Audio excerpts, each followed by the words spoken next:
check. Thank you, Monster Pete. Appreciate the help. Thank you, Misty.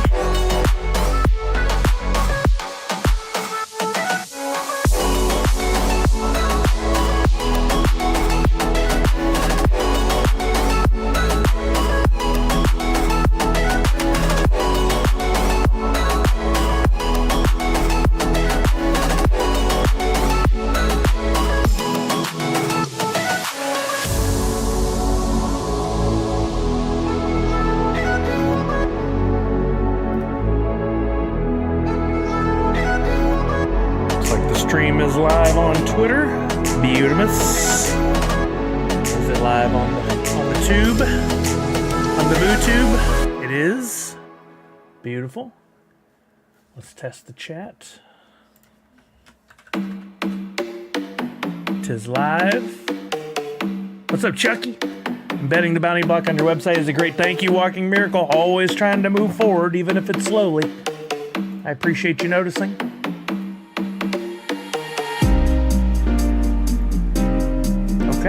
think I got everything. I have to open a bunch of extra windows now that I've moved to Meld, but I think in time that will calm down. That'll get easier.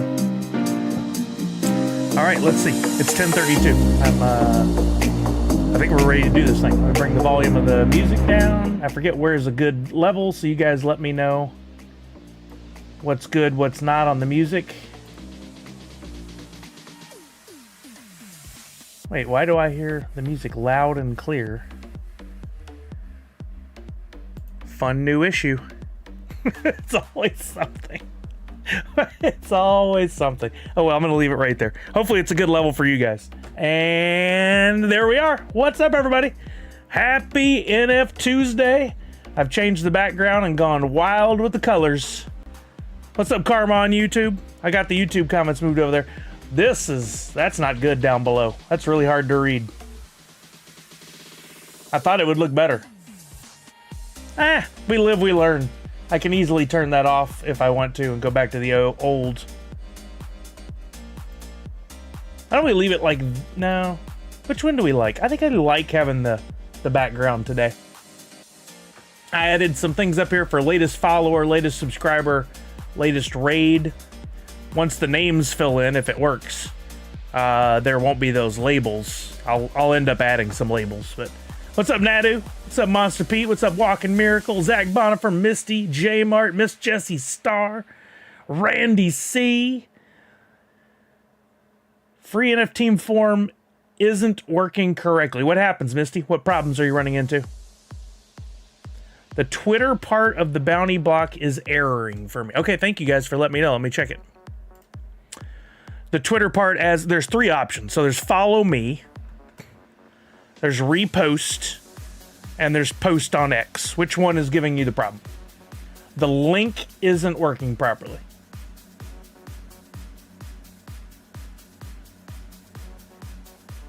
Can't get GER any to work. I don't know what that means. Follow not working for me. Follow Sully. Opens it. It gives you the option to follow. You say continue. You make sure you're logged into your Wax wallet. And that's when you get an error. Twitter refused to connect. I think that's a bounty block issue, not a me issue, because the Twitter name is clearly correct. Let me make sure there's nothing specific. The other options work okay? Were you able to earn entries through the other options? Let's check follow on Twitch.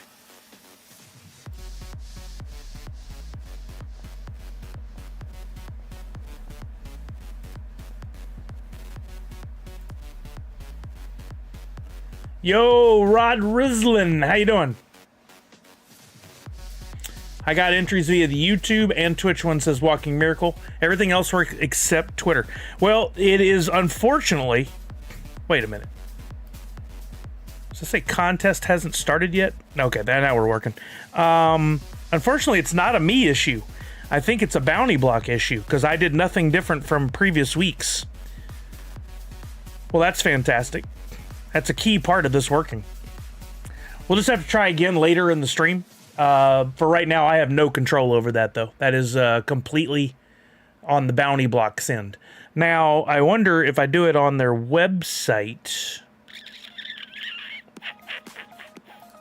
versus my website. Will it work? Let me try there.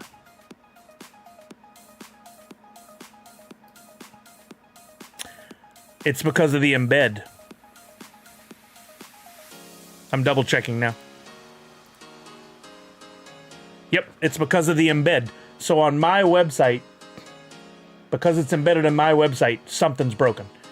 It must be some sort of pop-up issue or something that my website is breaking. So we will, I guess, go back to the normal bounty block entry area instead of my website. It was worth a shot. Give me a second. Rod Rislin.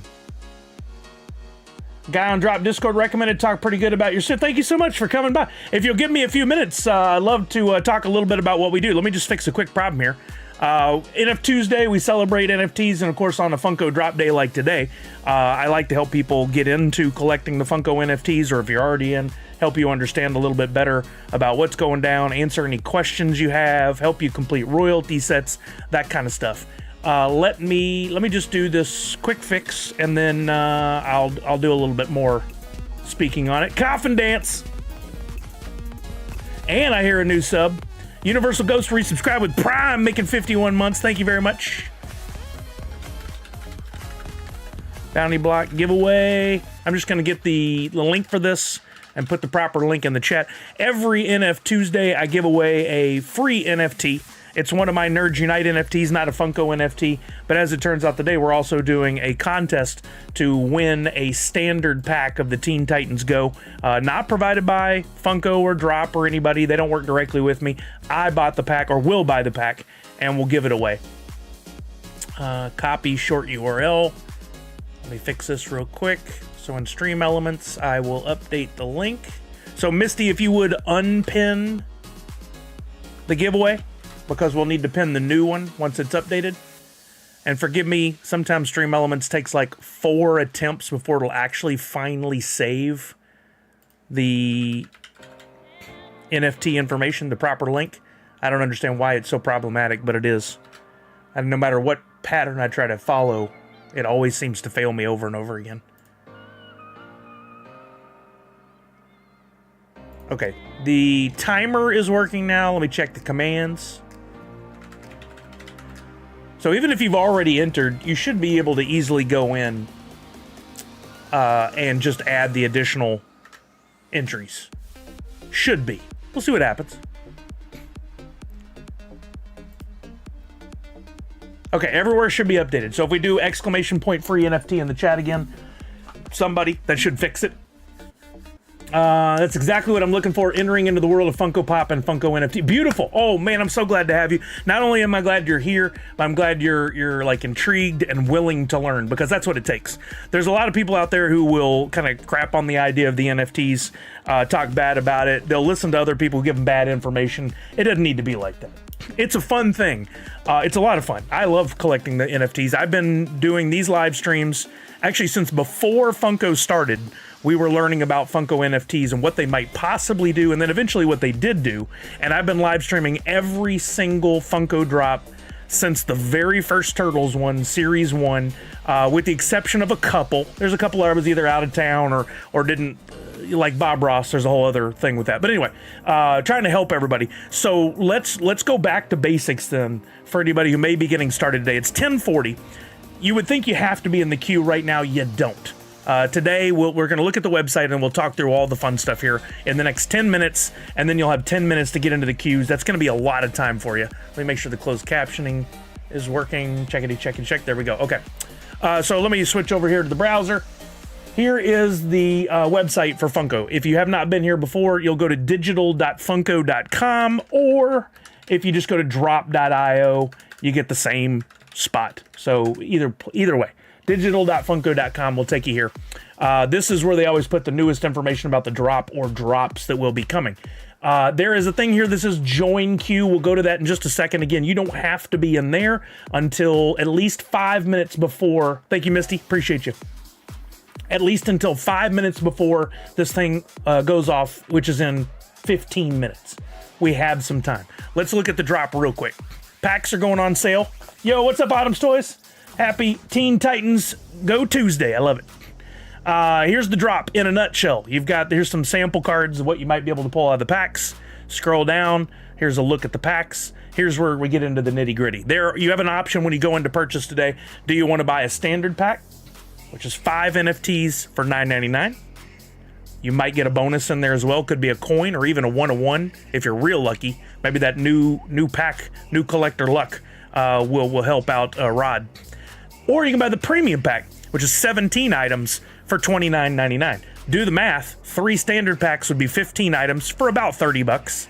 If you buy the premium pack, you're getting 2 bonus NFTs. That gives you 2 more chances to pull one of the redeemables or some of the other NFTs you might need for your royalty set. I think premiums are the way to go. Not everybody does. If you're lucky, when you're opening your packs, you're going to pull either the Grail Limited to 999 pieces in total. This is what the NFT will look like. If you get the Grail and you hold it and you follow the instructions over the next 120 days, you will get the physical pop sent to you in the mail. You also have the option, once you get the Grail, of selling it. Those usually go for pretty good money on the secondary market. So you could get it, sell it. You could even buy more packs after you sell it. That's what some of our friends do to keep going, to see what all they can get. But it's your call. Then you got 3 legendaries. These next 3 are legendaries. We got Raven, we got Starfire, we got Cyborg. If you're lucky enough to pull one of those, there are 1,900 of each, so you get a lot more opportunity, a lot more likelihood of pulling the legendary. Yo, what's up, Dr. Doom? What's up, Funko Addict Tech? Hope y'all are doing well. Lurking while at work. Oh, all right, Tech. Good luck with you today. I know everything got thrown off with your schedule, didn't it, with these drop dates changing. But the legendaries this week are Raven, Glow in the Dark. That's an awesome mold. I love that one. That's what the card looks like that you pull out of a pack. Then you got the Starfire. Again, great mold. The character's been done many times, but this one is as Starfire the Terrible. Love the mold. And then you got Cyborg. Again, a character that's been done a lot. Pretty similar mold to before, but still very cool. And then you got the Royalty. The Royalty will not get pulled out of a pack. A Royalty, I'll show you a little bit more in just a second, means you're completing a set. But you don't have to get the Grail and the Legendary in that set. Don't worry about those other redeemables. That's not part of a Royalty. A Royalty is all the commons, uncommons, rares, and epics. So you complete that set, and then at the end of the 120-day window, which is us collecting and getting ready for what they call the snapshot, which is when they go, okay, now you have to have your everything in place. We're going to grant you the coins to get you your actual physical pops. But you got 120 days to complete this set of all the commons, uncommons, rares, and epics. Once we get into the first pack opening, we'll be able to look at a checklist and know exactly what we have and what we don't have. And I'll be telling you today how to chase those epics to hopefully get them at the best possible deal so you could complete that Royalty set. Look how much I talked without breathing. Let's give that a second to calm down. I got to figure out how to make that one line. Anyway, those are the possible physical redeemables you can get. And then, as I have always said, the other stuff from the packs is not garbage or trash, as a lot of people call them. Finally, those items are about to start having some serious value, or at least some value, starting tomorrow with Drop Arcade. We're going to talk about Drop Arcade after the drop today, so as not to muddy the waters and get too confusing. But when you get those extra NFTs, hold them. Don't throw them away. Unless you're Miss Fancy Cherry who likes to send them to me, I'm cool with that. But don't throw them away. They're not garbage. Hold them in your wallet. Look at them. They're going to be worth about 5 cents a piece right now. My thought is, in a few months, we're going to see those numbers start to rise. J-Mart, what'd J-Mart say? Oh, so if you're talking about the giveaway, when you're on Bounty Block and you enter the giveaway, oh, of course you can't see the right thing here. Let me see. You can share your personal link and get additional entries. Basically helping spread the word about the giveaway. So you have a share URL right here at the bottom. That is unique to you, I believe. Like mine says GCA4 at the end. I don't know what yours might say. Should be unique to you. But when you post on X, when you post on Twitter, it also is going to generate, I believe, that URL that goes in there is your unique URL. So when you save that, if other people come and enter, that will get you additional entries. So that you can take that link and you can go over to TikTok, you can go to Facebook, you can go wherever. This is a share URL, and you could earn some additional entries that way. Yeah. Okay. Back to the page here. Okay. So first, the packs are going to go on sale. You're going to buy them. You're going to open them. Then there's going to be what we call the secondary market. That's going to be Drop Marketplace, which is run by Funko and is in the same area. And there's the Wax side of things. You can actually transfer NFTs from this Drop wallet over to your Wax wallet, and we'll be watching some stuff over there so you can see what we're talking about. Bubba James, yeah, somebody just purchased one, so it's going to go on cooldown for a little while so as not to stack me with a bunch of shout outs that I'll have to do. You know, it's a tough time anyway, but I'll try to squeeze in the one I already have. But you got those 2 markets that they'll go on sale for. You can buy and sell to help you get to your Royalty set, or even help you if you don't want to buy packs, or if you don't have luck on the packs. You can just buy the Grail or the Legendary from someone else. You don't have to. It's up to you to how you want to spend your money. Totally your call. What's up, Justin Clayton on YouTube? What's up, Dan Asker on Twitch? Yeah, Boba James later on in the stream should be available again. I don't know how long the cooldown is. I don't remember. I set it up like 5 years ago, but it'll fix itself and become available later. Okay, let's get into the queue. We are now 14 minutes from the drop, so let's scroll back up. Let's go back a page. Right there, join queue. This should really say join pre-queue. The queue doesn't go live until 11 a.m. Pacific. That's in 13 minutes. What you can do is on one or multiple tabs, click join queue, put in the math answer, just to make sure you're a real human being, or at least not, ChatGPT can figure that out too, but whatever. There we go. There's no hurdles. There's no show me the bridges or the palm trees or the trains or the buses or any of that. We're in. In 12 minutes and 35 seconds, the actual queue will go live. Everybody that's in this pre-queue will get jumbled up and will be put into a spot in the queue. You may go right in and make your purchase, or you may have it'll say in 4 minutes or 8 minutes or 12 minutes or whatever. It won't be a multiple of 4 necessarily. Then you'll go into the queue. Because there's a limit to how much each person can buy, which I assume is $120 per purchase today, we should all get in no problem. I don't anticipate a sellout. I think you could come in 30 minutes after these go on sale and have no problem. Because of a drop last week, because in many people's eyes, this is not as strong of a license or a drop, but we got people like Rod who just came in who probably super hyped on Teen Titans. So we don't talk smack about it. We just leave it for Rod to go in and purchase, right? All the steps have a check, but on the entries it says 0. Is that normal on the giveaway? Maybe refresh the page and see if your entries then show at the top of the page. I didn't actually earn any when I was going through it. Let me try. Now it says 1 up there at the top. For me, it refreshed immediately. So maybe refresh the page and just try to enter those again. See what it does. I'm going to skip this one today. Glad I got the 2 I wanted from Avatar Legends. Multiple tabs must be. So yeah, that was the other thing I was going to get onto, but we're jumping all over the place this morning. This giveaway's really caused some problems. Normally it just works like without a problem, but today I don't know what's going on. That worked, Rod? Okay, good. Okay, so here we are on the drop page. I already have a queue open within this browser, right? You can have multiple tabs open, giving you multiple chances to get a place in line and maybe get in there quicker. Again, for today, I don't think it's necessary, but if you want to, you certainly can. But what you want to make sure is that each one has a unique queue ID.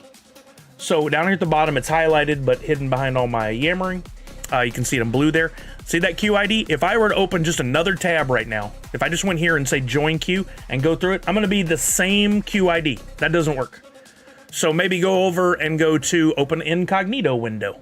And then in the incognito window, start the whole process over again. Go to digital.funko.com, go to join queue, enter in your information to log into your account. If you have two-factor authentication, and you should, I'm going to go away from there for just a second. I recommend you use two-factor authentication because a lot of people don't use different passwords on different sites. If for some reason your password is leaked in some sort of breach, or somebody got into your computer or your phone or whatever, this two-factor authentication could be very well what saves your butt. So I recommend you use two-factor authentication. It takes a whole 3 extra seconds to log in using the code, and it could save you hundreds if not thousands of dollars in the long run. We've had a few friends here that unfortunately have lost their collections because of this. Okay, so now I have a QID. Let's look at this compared to the QID that I have here. Scroll down. You see this one ends in 060. Oh, you don't see. It's behind my head. That one ends in 060. The one I originally opened ended in 27F. So that's 2 unique queue spots. And I'll actually adjust the windows here so that we can see these side by side. There you go. I have 2 unique queue spots. That's good. I can open up more if I want. I can open up, I can't open up more Chrome tabs now, but I can open Safari, Edge, Firefox, whatever else I have, and I could use the standard tab and an incognito tab or a private tab or whatever they call it in that one to have more tabs open. I can use multiple devices. I can use my laptop, my iPad, my iPhone. One recommendation, if you're on something that has internet access without being on your Wi-Fi, like a cell phone that connects to towers, turn the Wi-Fi off on there, and then just connect using the local cell towers through your browser. And that's going to act as its totally unique IP address. It's going to give you a different QID. It's a great way to get in there and have extra tabs. It's an extra step. You don't have to do it again for today. But when we get to those drops, like something that has mythics or a really popular license, like if we ever get Marvel or more Star Wars or whatever, you're probably going to want to have as many tabs open as you can get away with. Misty says, why are the Batman 85th tokens just so dang cheap? Not worth selling at the moment. It's the answer I give for everything. Supply and demand. We've got a whole bunch of really cool stuff going down at the moment, plus the anticipation of possibly another April Fool's. We've got Batman 85th wasn't as popular, the molds, I don't think. It's just supply and demand. The people have a lot of supply, and there's not much demand, thus the prices go down. Boba James, you have a special plugin. Yep, I don't often talk about that, but you guys, if you know about a special plugin that gives you a bunch of tabs, you can do that. You know enough, you're fine. You probably don't need any help. I personally don't use those just because I can get by. 5 or 6 tabs is enough for me. All right, I'm logging in on my phone. Oh, it didn't like that. Fill in the password. What the what? It's not filling in the password. There it goes. I got my 2-factor authentication there again. Notice I'm not rushing. I'm not freaking out. Oh, yeah, by the way, make sure you got your credit card ready. You're going to need that in just a minute. There's oftentimes I have to run downstairs because I forget. But you'll notice I'm not freaking out right now because as long as you're in there before 11 a.m. when they shuffle everybody and put you in the official queue, you're fine. There's no reason to rush or freak out. We're very patient now. You still got 6 minutes. All right, I just opened a queue on my phone. This is separate from the other ones. This one ends in C17. That's different than these other ones. So I have my 3rd tab open with a chance. I could open multiple tabs there. I could open tabs on my laptop. Like I said, I don't think any of this is necessary for this one, but it's good to practice and be ready for future drops. So I will do that, just so I'm fully ready. You're waiting till the drop opens to join. You just like living on the edge here, the revenge? You just want to be problematic? What's up, Tanner? Unless it's a mythic drop, then you probably don't need 100 tabs. Yeah. Then you need 100 tabs.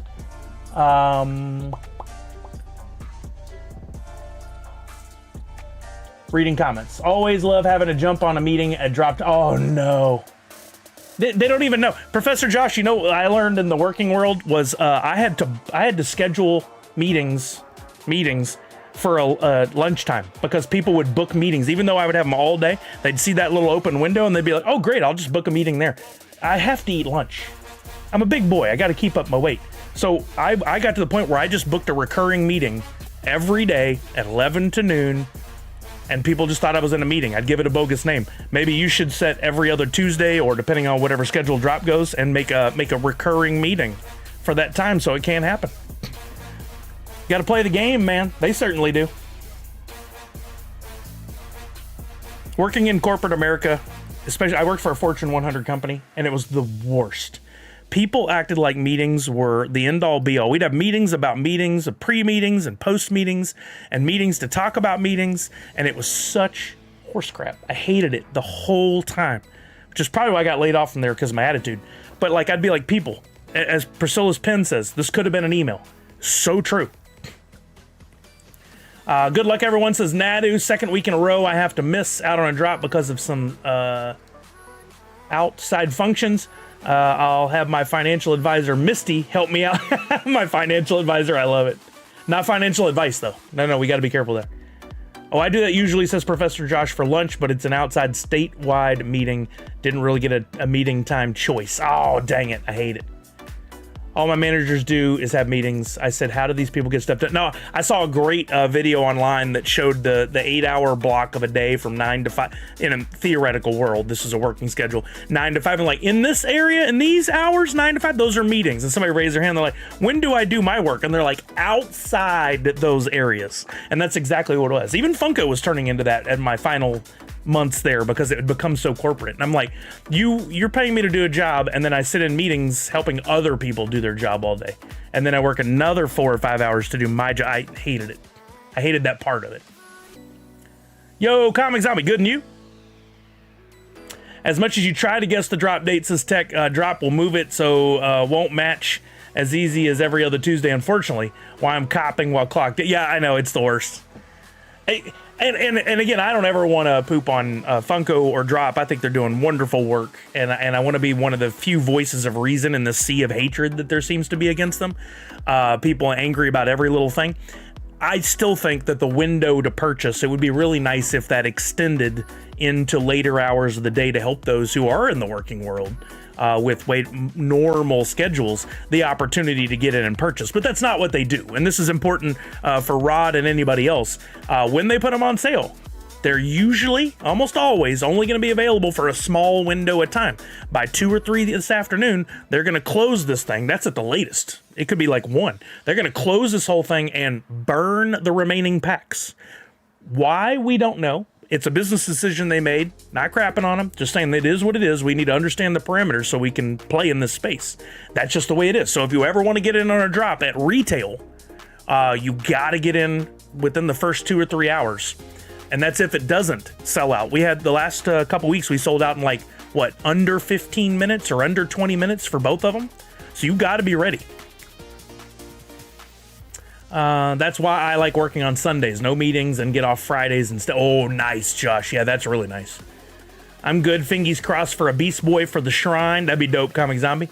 They should leave packs open for 24 hours until sold out. I agree wholeheartedly. My thought still is that they close it down so they can go home, because if they were to just leave it open and up for sale and something went wrong and they're not there to man the servers or whatever, it could go horribly wrong. It's a guess. I don't know for sure, but I've always found it interesting that they close it down early. Okay, here we go. We got a little over 1 minute. I think everybody, best of luck to you. Mikey Tanks thinks this is going to be a sellout. I disagree. Not to be problematic or troublesome or whatever. I based on the chatter, and that's what a lot of this has to do with, is what do people in the comments on Instagram, there's a few on Twitter, but not many, and Discord, what do they have to say? And the overall hype on this one is not good. Oh, you were asking. There was no question mark. I'm sorry, that threw me. Yeah, I don't think it'll be a sellout. No, not at all. I think we're going to have a 40+% burn on this one. Just because supply and demand, you got your timing with there have been 2 pretty big drops in a row before this. We have Drop Arcade going live tomorrow, and some people are probably allocating some funds towards that. And then we got the unknown of what's to come in April. Will we have an April Fool's drop? Is it possible we're going to have another one next Tuesday? It is possible, but we don't know for sure because they've held off and haven't announced it yet. Slower marketplace open then. Yeah, the marketplace usually will not open until there's a sellout or until 30 minutes into all this. Rod, absolutely, we will be talking arcade after the drop. Absolutely. Yes, and I'll be happy to answer any questions you've had. Good luck to all. May the odds be ever in your favor. Punked, I think I will go live for a little bit tomorrow so we can just take a look around what Drop Arcade is and how it's functioning, how to get points, see if there's any questions, see what the chatter is. Yo, what's up, Funko University? Not the greatest drop. Series 1 didn't sell out. And again, this is simply based on people's opinion. But yeah, a lot of people in the community were like, meh. I don't ever like people to say like mid and stuff because I think it's rude towards the artists and the company, but that's their choice. Back-to-back drops, talk about burnout. Yeah, it happens easily. Redemption prices from season 1 aren't too high. April Fools would be Tuesday and small most likely. Yeah, and that could be really good. Fourth Curator, thank you for the sub with Prime. All right, I'm in. You can see on the right-hand side here. 2 minutes on the other one. I'm in on my phone, less than a minute on my laptop. Like I said, I didn't think it was going to be serious business. I thought it was going to be pretty easy to get in today, and here we are. This is a really good indicator that it's not going to be a sellout and that it's going to be pretty chill. Funko University says only 13,000 packs might sell. If you're talking about today, I don't remember the pack counts. Yeah, 13,000 premium, 16,000 digital. If anything, the premiums might sell out, but I seriously don't think the standards will. Well, we'll see. I'm going to pick myself up 2 premiums and 2 standards today. That's all I'm going in at. I want to see what I get out of the premiums. I got 1 standard for the giveaway, an extra to see what I do with. I don't want to go nuts trying to limit my spending. Plus, I'm probably going to spend money on the secondary market to complete the royalty set. And we'll talk a lot about that in the upcoming hour after we get into these packs. Randy C confirming that the limit is 120. They do this each time, either a limit of $60 or a limit of 120. What that means is you could buy, if the limit was today is 120, you could buy 4 premium packs, right? Because they're 30 a piece. That'd be 120 before taxes. You could buy 12 standard packs or a mixture of the 2. When's the last time it was 60? I don't remember. All right, then I'm going to go through the checkout process. I'm not going to do it on screen, of course, because I don't want to accidentally share any of my information. But let me go over here and do this. Actually, let me do it this way. Put it on this card because I'm making a payment on that card today anyway. Might as well get the points.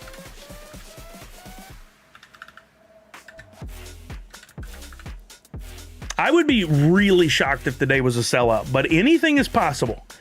I think that would tell us that maybe the several things. If we did get a sellout today, it would say, okay, the license was stronger than we thought, and or Drop Arcade is going to have a bigger impact on things than we thought, and or I mean, there's a lot of different options that could lead into this. Maybe the flippers are making some money and they've decided that they want to go heavy on every drop.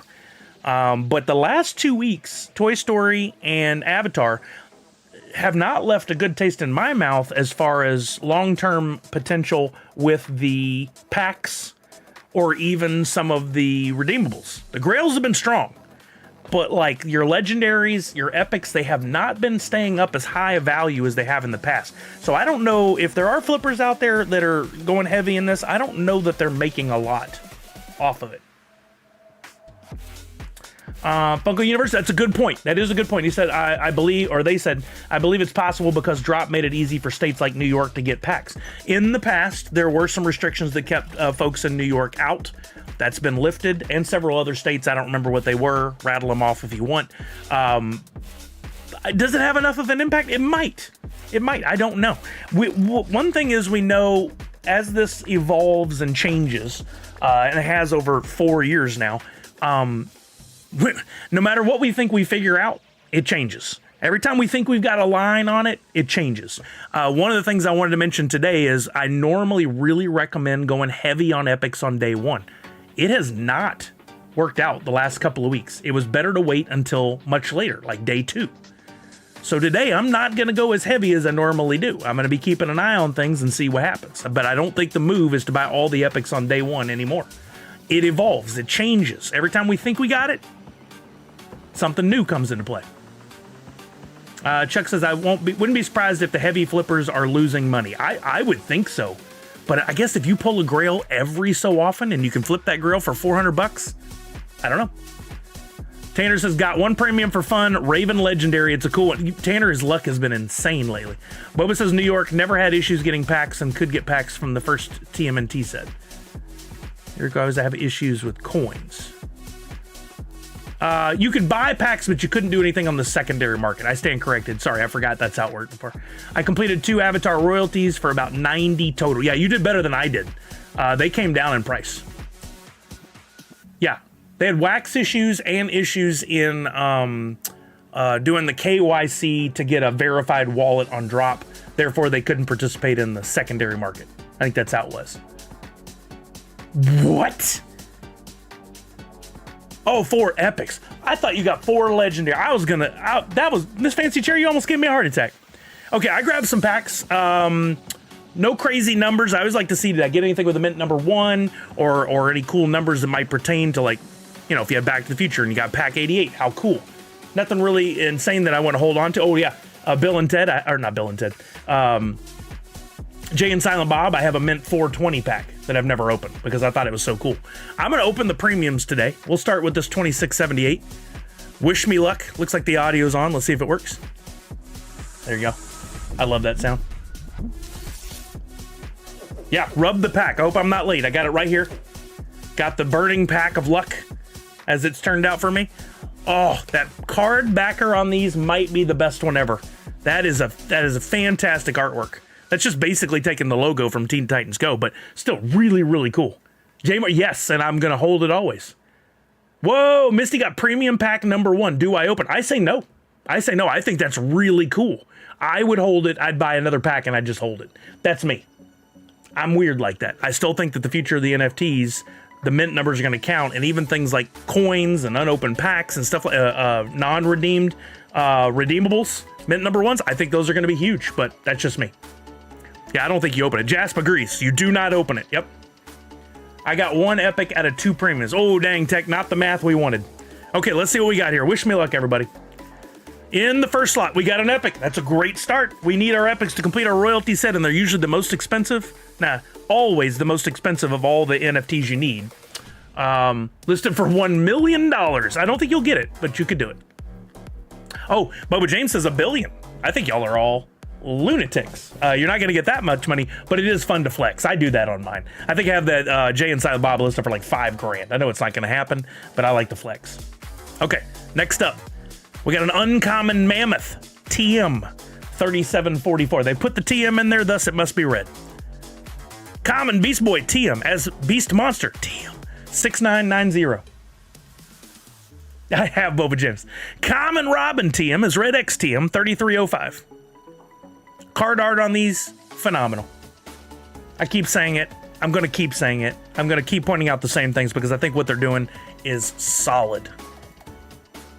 Uncommon Jinx TM number 92. Nice low mint number, double digits. We love it. Probably not going to go for any extra money, but I do like the low mint numbers.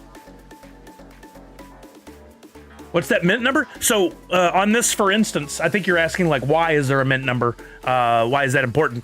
This is a Jinx uncommon. There are 6,000 of this particular NFT. I'll go back to it. 6,000 of that particular NFT, all made out of the same template or like a cookie cutter.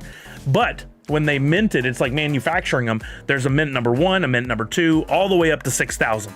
The mint numbers don't have anything to do with do you get a physical redeemable or anything like that. But there are some collectors like myself and others that really love low mint numbers and are willing to spend more money to buy them on the secondary market. And there are even people that chase complete sets that have lower total mint numbers. There's like a value to those sets. It's a little harder conversation to have without showing you, but low mint numbers can have additional value or extra value. All right. Next one I got was a rare Rose Wilson TM 2377. Common Slade TM number 3938. Epic, another epic. 2 in 1 pack. I love it already. Starfire as Starfire the Terrible TM number 408. Common Slade TM 2344. A third epic, Rose Wilson number 107. This is, look, you want a legendary or a grail or a 101. Those are the best packs possible. But you can get 3 epics. Costa said 2 premiums, 3 epics, and Starfire can't complain. Love it. Love it. Common Raven TM as Demon as Azarath TM 6305. I love this black and white and the little moving flame up there. Really cool. Rare Rose Wilson, I think my second one in this pack, TM 4239. We got a couple cards left. Come on, Grail or Legendary. Come on, where's that pack? Come on, Grail or Legendary. Let's go. Common Rose Wilson TM 7481. Rare Trigon TM 2275. That Trigon from Series 1, I believe I have it back there. Choice. Such a great pop. Common Rose Wilson TM 1148. No, Tanner, come on. I'm going to start sending all my packs to Tanner to open. Your luck is so good. Good job, brother. Funko University says, looks great, man. I love the Funko NFTs. Ditto. I see an average of $5 per epic, so you got half your money back on that pack. That's a good way to look at it. It is a good way to look at it. Again, the other things aren't trash. They just didn't have a value up until here recently, and I think that value is going to go up. I think all along I've been collecting and holding and loving it, and we're going to see that pay off one day. Common Rose Wilson TM number 2390, and maybe the last card on this next one. We'll see. Oh, a fourth epic. What? A fourth epic. I think 4 individual unique epics. Trigon TM number 725. All right. I was hoping that there was going to be a view next card, because sometimes when you get your packs, you get a bonus NFT in the 1st or 17th or 18th slot. And if you do, it could be the 1 of 1. I've yet to pull a 1 of 1. The day will come. I'm really excited about it. It hadn't happened yet, but we've had some friends within the community who have gotten one. Most recently, RSV Hockey Dad got a 1 of 1, I think, on the Toy Story drop. All right, let's see what all we got. A little recap of the pack. 1, 2, no, couple. Wait. Yeah, I did get 2 epic Rose Wilsons. That's fine. That's fine.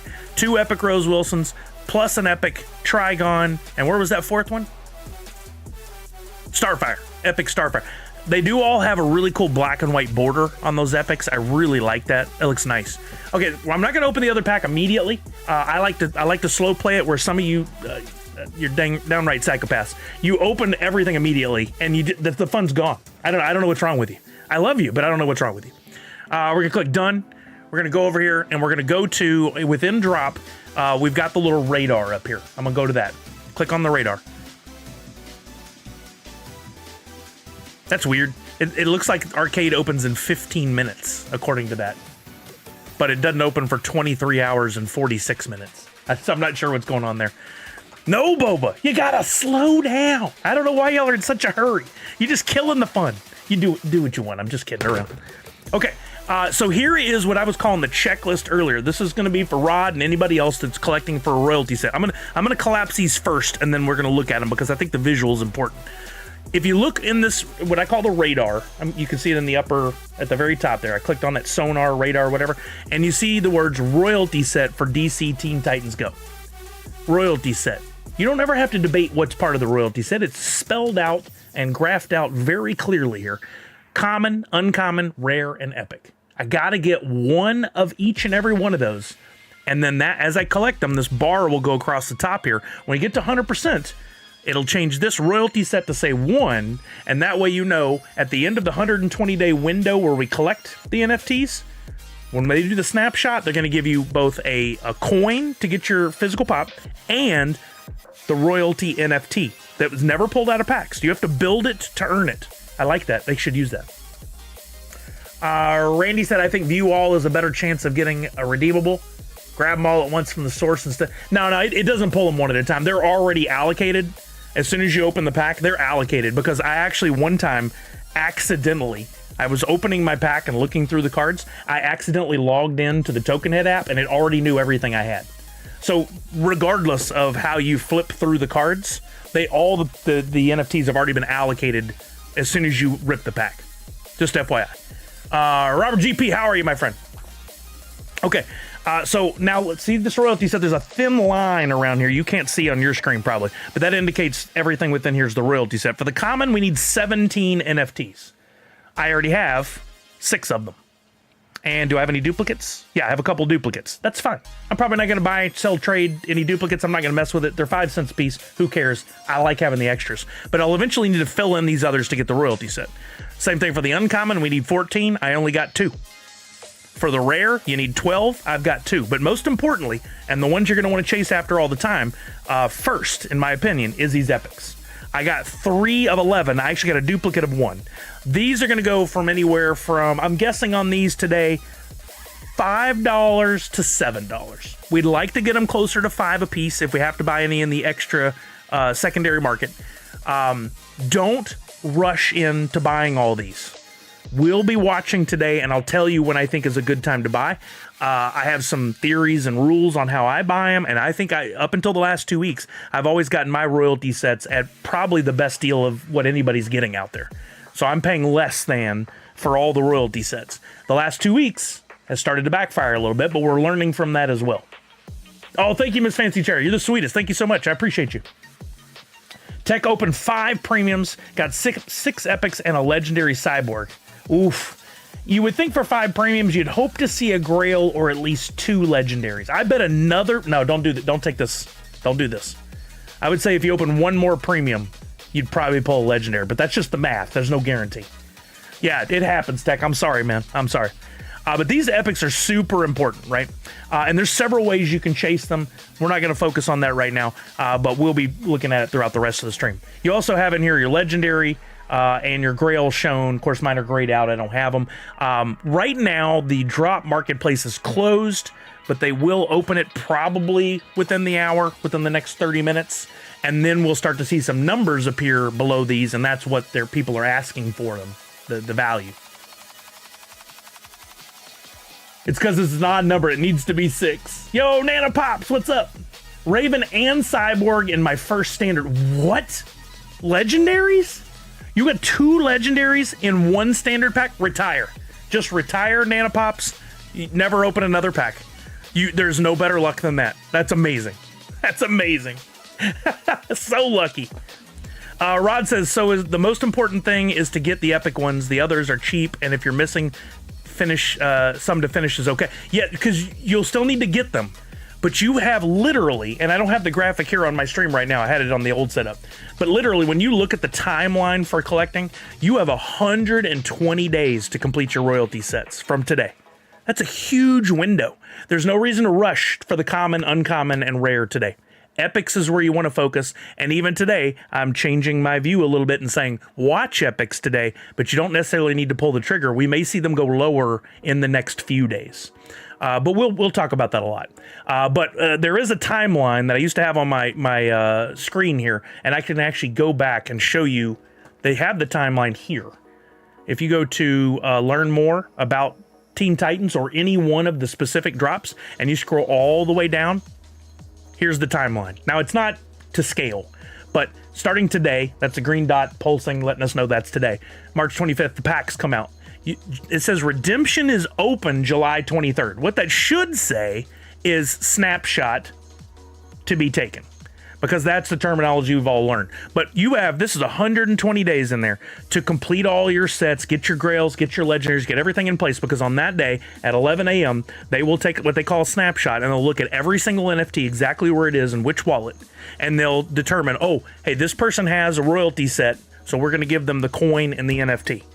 Oh, this person has 4 royalty sets, 4 coins, 4 royalty NFTs. This person has 2 royalty sets, a Grail, a Legendary. Get them their coins and their NFTs. It'll work like that on that day. And that whole thing happens like an hour and a half, 2 hours. Snapshot, coins issued, right? Then this window, 30 days after July 3rd, so 30 days between July 23rd and August 22nd, you will have the chance to turn in your coins to get your physical pops. You have to turn them in that window, or else you don't get the physical pops. So I always say, if you get the NFTs or the royalty set, if you follow instructions and get your coins and turn them in, you'll get your physical pops. There are people that forget. They get their coins and they totally forget about it. Don't let that be you. And then it says physical collectible ship Q4, meaning end of this year. They can't give you an exact date. There's too many variables. But towards the end of this year, you should see those physical pops if you got any. All right. Hopefully that's helpful. Okay, let's go back to Radar. Actually, I'll just open my second pack now. So I'll jump over to the packs. I'm going to go to unopen, filter it, and I'm going to open my second premium pack. Hopefully a Legendary or a Grail here. Pretty happy with 4 epics in the first pack. It's a good start, but you never know. Wish me luck. Let me rub the pack at the right time this time, right before we open the pack. One of the things we're talking about, this is for Rod. When you buy the packs, they don't already have the NFTs allocated into the pack. This is a discussion we have a lot, right? What happens is there's a giant pool of all the NFTs. When you go to open your pack, that's when it pulls the NFTs that you get. And this is important when we start talking about burning and stuff like that. For right now, it's not super important, but just know that if you sell a pack and somebody else opens it and pulls a Grail, doesn't mean you gave up a Grail. Just means they opened their pack at the right time. I'm going to open mine right now. I'm going to hope nobody's pulled a Grail in a while. Avatar Season 2, I actually pulled a Grail in my second pack.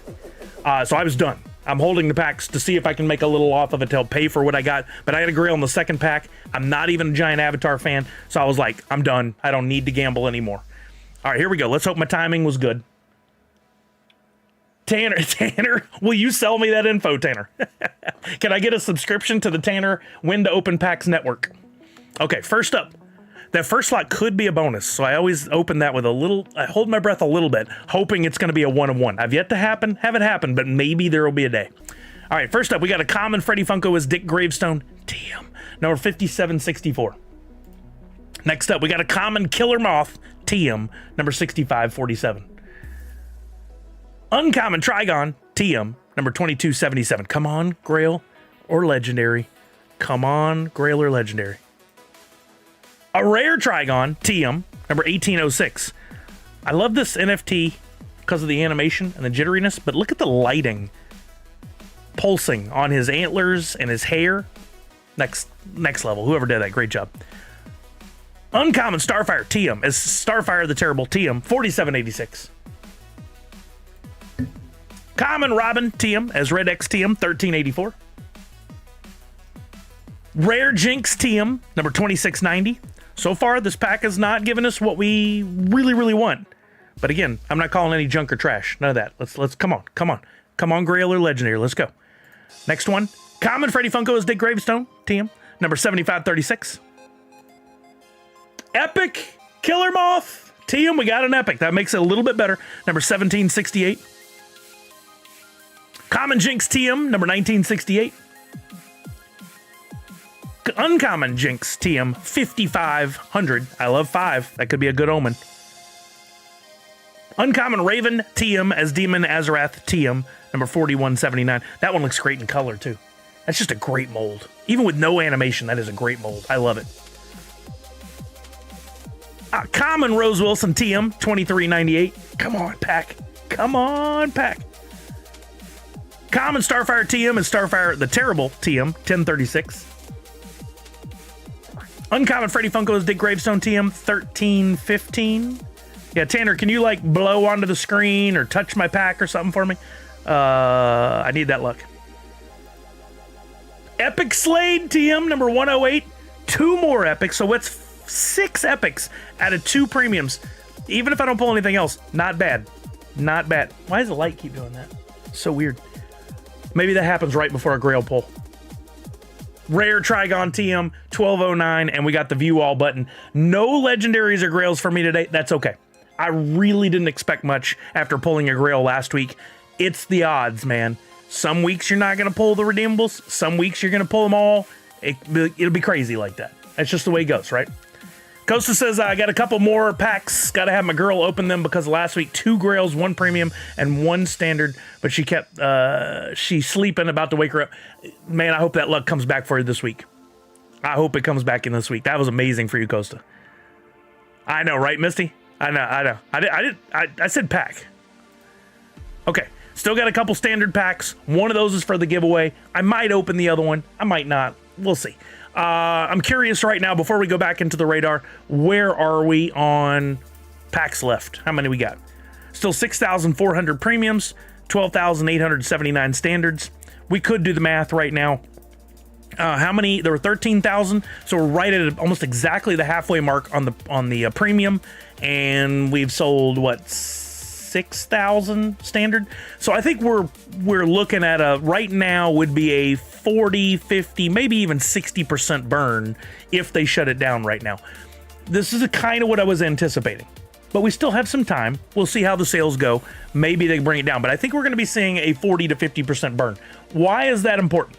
For Rod and anybody else who doesn't know, if we look at the Learn More again and we go back to these physical pops, one of the things they started doing this year that's very important to collecting these NFTs is the sticker on the front is going to change the quantity on there, the number, based on how many are actually sent out. This is something we've been begging for years. So if we look at, I'm gonna grab one for a reference.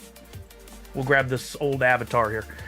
In the original days, up until this year, whatever the sticker said, this one says 2125 for this legendary. Even if only 1,000 of these were ever pulled out of a pack and shipped to everybody, the sticker still said 21.25. This is confusing and misleading to collectors who see these pops once they reach the tertiary market. In other words, eBay, Mercari, your local comic book shops or store or conventions. People look at that and they go, okay, there were 2,125 of those. Not very rare. I don't care. Not accurate. With the changes that they made this year based on feedback from us, and this is a great change, if they do let's say a 50% burn today, that would immediately mean that this grail at most could be somewhere around 499 pieces. That's assuming all the packs that were sold were open and 499 were pulled out of packs. It's more likely they won't all be open and they won't all even be pulled out and redeemed. So we'd be looking at something like 470. 460, maybe even as low as 450. And now when these are delivered, those stickers are going to read how many were sent out. It's a huge change. It's going to change long term the value of all of the pops from the NFT drops, because it's starting a conversation. There's a story being told about what's the real amount of these sent out. Already, if we go over to eBay, let's see, what's one that we know had a burn, and give me something with a big burn. What was that already has gone? Physical pops have gone out. Mickey Mouse. This is this is the story I always say. I always talk about Minnie Mouse Grail. I have 2 of these. I think the number that we ended on was very low. Look, okay, here we go. Perfect. Somebody knew I was going to use this as an example today. This listing says Funko Pop, Mickey and Friends, Minnie Mouse, LE999, but that's not accurate. 999 of those were not sent out. That's what it says on the sticker, but that's not accurate. The next listing right here says only 455 worldwide. That's the accurate information. That's the story that needs to be told. And I think as that information gets out more, this mini is going to be one of the most valuable pops in the world. At least in the Disney collection. It's probably not even going to reach $1,000. But as that story perpetuates, this pop is going to go up in value. This one was selling for as low as $120, I think maybe even $100 not that long ago.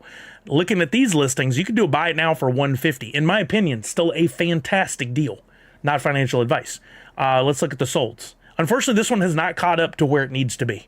150, 145, 145, 100. This is a Minnie Mouse pop, limited to 455 pieces in the world. You compare that to another limited pop that's sold at a convention or at fun days, and this is easily a $500 to $1,000 pop. Easily. But unfortunately, that's not what we're looking at. It's crazy. The perception from people is not right yet. I think in time we'll get there. It's just not there yet.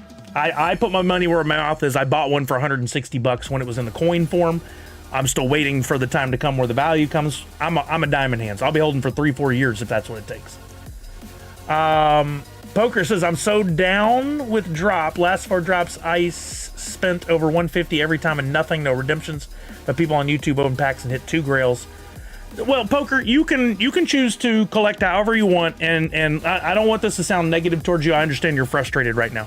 You say you're done. I get it. But it all is random number generator luck. They're not out to get you. Nobody's out to get you. You could open the next 10 packs and pull 3 grails and 4 legendary. It is completely random. No 4 drops in a row. You could go 12 drops in a row and hit nothing, and then hit 5 grails. It's completely random number generated. If you feel that way, absolutely your decision, your right. You feel however you want. Just know that it's just been bad luck for you. Yeah, you could. There's no reason to delete anything, Poker C. Now that I don't want to talk bad about you. That would be a very bad move. That would be a very bad move, because we have Drop Arcade coming up, and we're going to talk about that later today. And the NFTs you've been pulling from the packs, don't say nope. I'm telling you actual data here, actual information. You can feel how you want, but I'm telling you with Drop Arcade, there is value to those NFTs that were garbage or trash. Commons even have value, and we're going to talk about that. Again, feel how you want, but taking the, well, I'm just going to delete it all and run away approach, I'll take them from you if you don't want them. I'll happily take them from you because long-term, there's value to those. Are you frustrated in the short term? Yes. Is there a long-term win waiting for you? I believe so. Financially, it's always smarter to buy the pops outright. I wouldn't say always, but sometimes, yes. Sometimes, yes. We all take L's. We all take L's. I went on a long stretch. I think it was like 17 premium packs in a row without pulling any legendaries or grails or even ultras. And then my luck changed, but I stuck with it. Here's the revenge. It took me like 5 to 6 drops before I pulled my first grail. Oh, yeah, for some of us, for sure. Yeah, the math has not worked for you, Poker C, but it could change at any minute. I'm not working for Funko or Drop. I'm not making any money based on this. This is just what I know to be true and accurate. I'm sharing with you. The luck could change. Yep. Okay, that's all I'm going to say on it. You can one-word comment and have a negative attitude towards all you want. That's your choice, but it doesn't do anything for the conversation. Okay, let's go back to Drop. Let's look at the radar and look back at the royalty set and see how we're doing. Put it up here. So thanks to my pack pulls and Miss Fancy Cherry was kind enough to send me some of her duplicates, I am already at 65% of a royalty set. Missing 2 commons, easy to fill in. Maximum 5 cents. I may be able to get them cheaper on wax. Uncommons, I'm only missing 3. Same thing, 5 cents probably. Rares, I'm missing 8. Those can go to like 10 cents, but doubtful. And then the epics, the most important part, 5 of 11. I'm missing 6, but I do have at least 1 duplicate. And look, I see a number listed below here, which means the market has opened. What does this mean? When you see the number underneath, that doesn't mean value. Don't get that in your head. That is not value. That's the lowest asking price on the market. Lowest asking price. So if you click on this one and say view all listings, it'll take you to the market and you can see, look, already between when we clicked on it at $8 and now it's down to $6.49. This is what happens on day one. I always say the flippers, but it's just people in general who have bought and open packs. They start doing some selling on the market. Maybe they got a duplicate and they want to sell that and buy some other stuff. Maybe they had credit card space, but they really need some USDC. So this is how they get it. There's a bunch of scenarios, but these prices are going to fluctuate a lot in the next couple hours. If you're looking to complete your epics, now's the time to watch. Again, our range, I think, between $5 and $7 is good. Here's my theory, and it is only that, a theory, and you take it if you want. If you see one at a value you're willing to pay, let's say $5.50, grab it. I think that's a pretty good price, regardless of where we think these might get to. They could go down as low as $4.50, right? But then you'd be out, what, $1.50 because the value went down? What if it goes the other way? We see in almost every one of these drops, at least one of the NFTs, the epics, will end up going for 8, 10, 12, even 20 bucks sometimes. Would you rather lose out on like $1 by buying one at $5.50? Or watch you skip it at $5.50 and watch it go up to $12, $14, $15, $16, $17, $20? I don't think you want to do that. So I say get them in that 5 to 7 range if you can. I unfortunately am out of space in my drop wallet or money. I'm at a low, so I'm gonna have to be I'm gonna have to look for a great deal and then purchase if I see a great deal.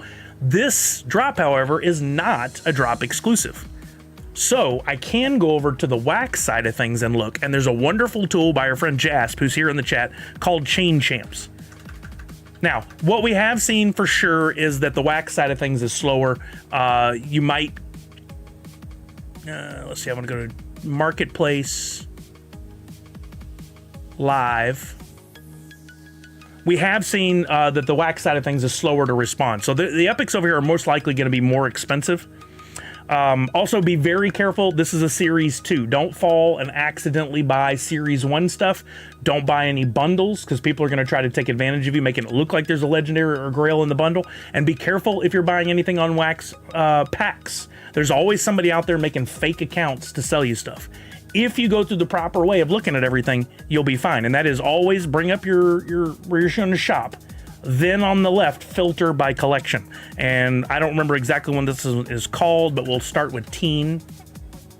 It's not there. Let's go this, because I know I looked it up before. Let's get the exact name of the collection. Good Lord, I'm going about this the very long way. Okay, teen for Teen Titans Go. Collections should be right here at the top. Yep, DC Teen Titans Go. And look for that badge. If it has that little hexagon over on the side there, I think it's a hexagon, then you know you're in the right place. So we look at the templates, there's 180. Typically the flippers will only make fakes for the packs and the grails, so the templates will be way lower. We got all these badges over here. This one's legit. We're good to go.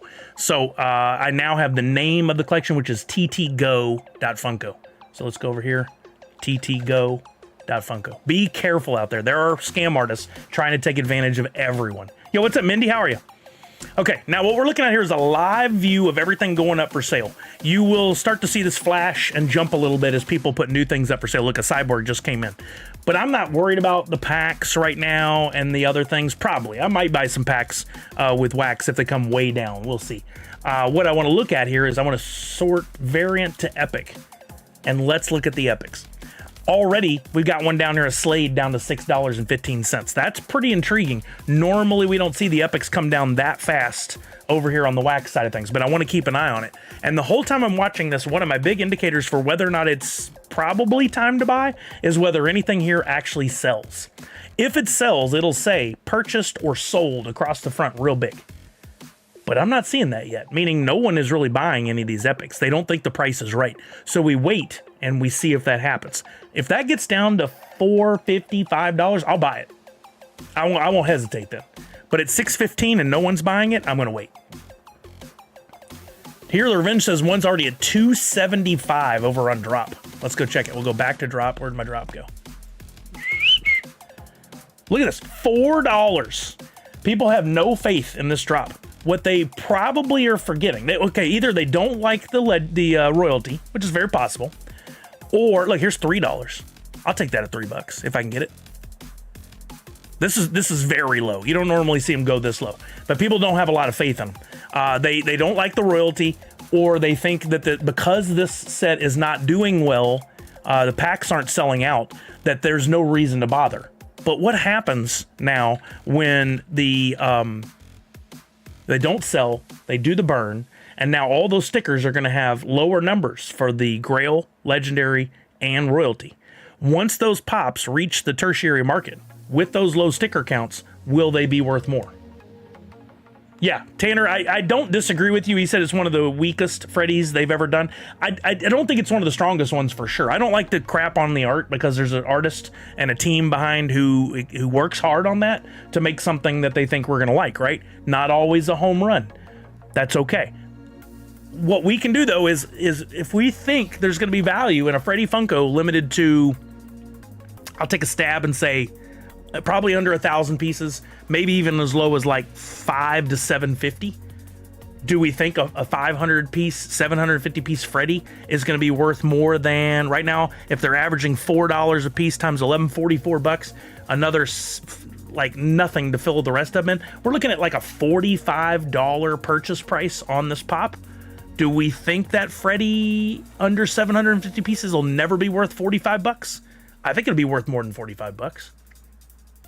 Mainly, I just want to complete the royalty set because I like completing the royalty sets. Also, and I keep hinting at it, but we're going to talk about it more. Every one of these NFTs is going to eventually, even 1,200 pieces, some are get burned for Drop Arcade, and before long, you're in an NFT that maybe has 700 pieces. Could that have a long-term value, the NFT itself? Yes. Could, through multiple seasons of Drop Arcade, could that get burned all the way down to just a couple hundred NFTs? Yes. Then what happens to the value?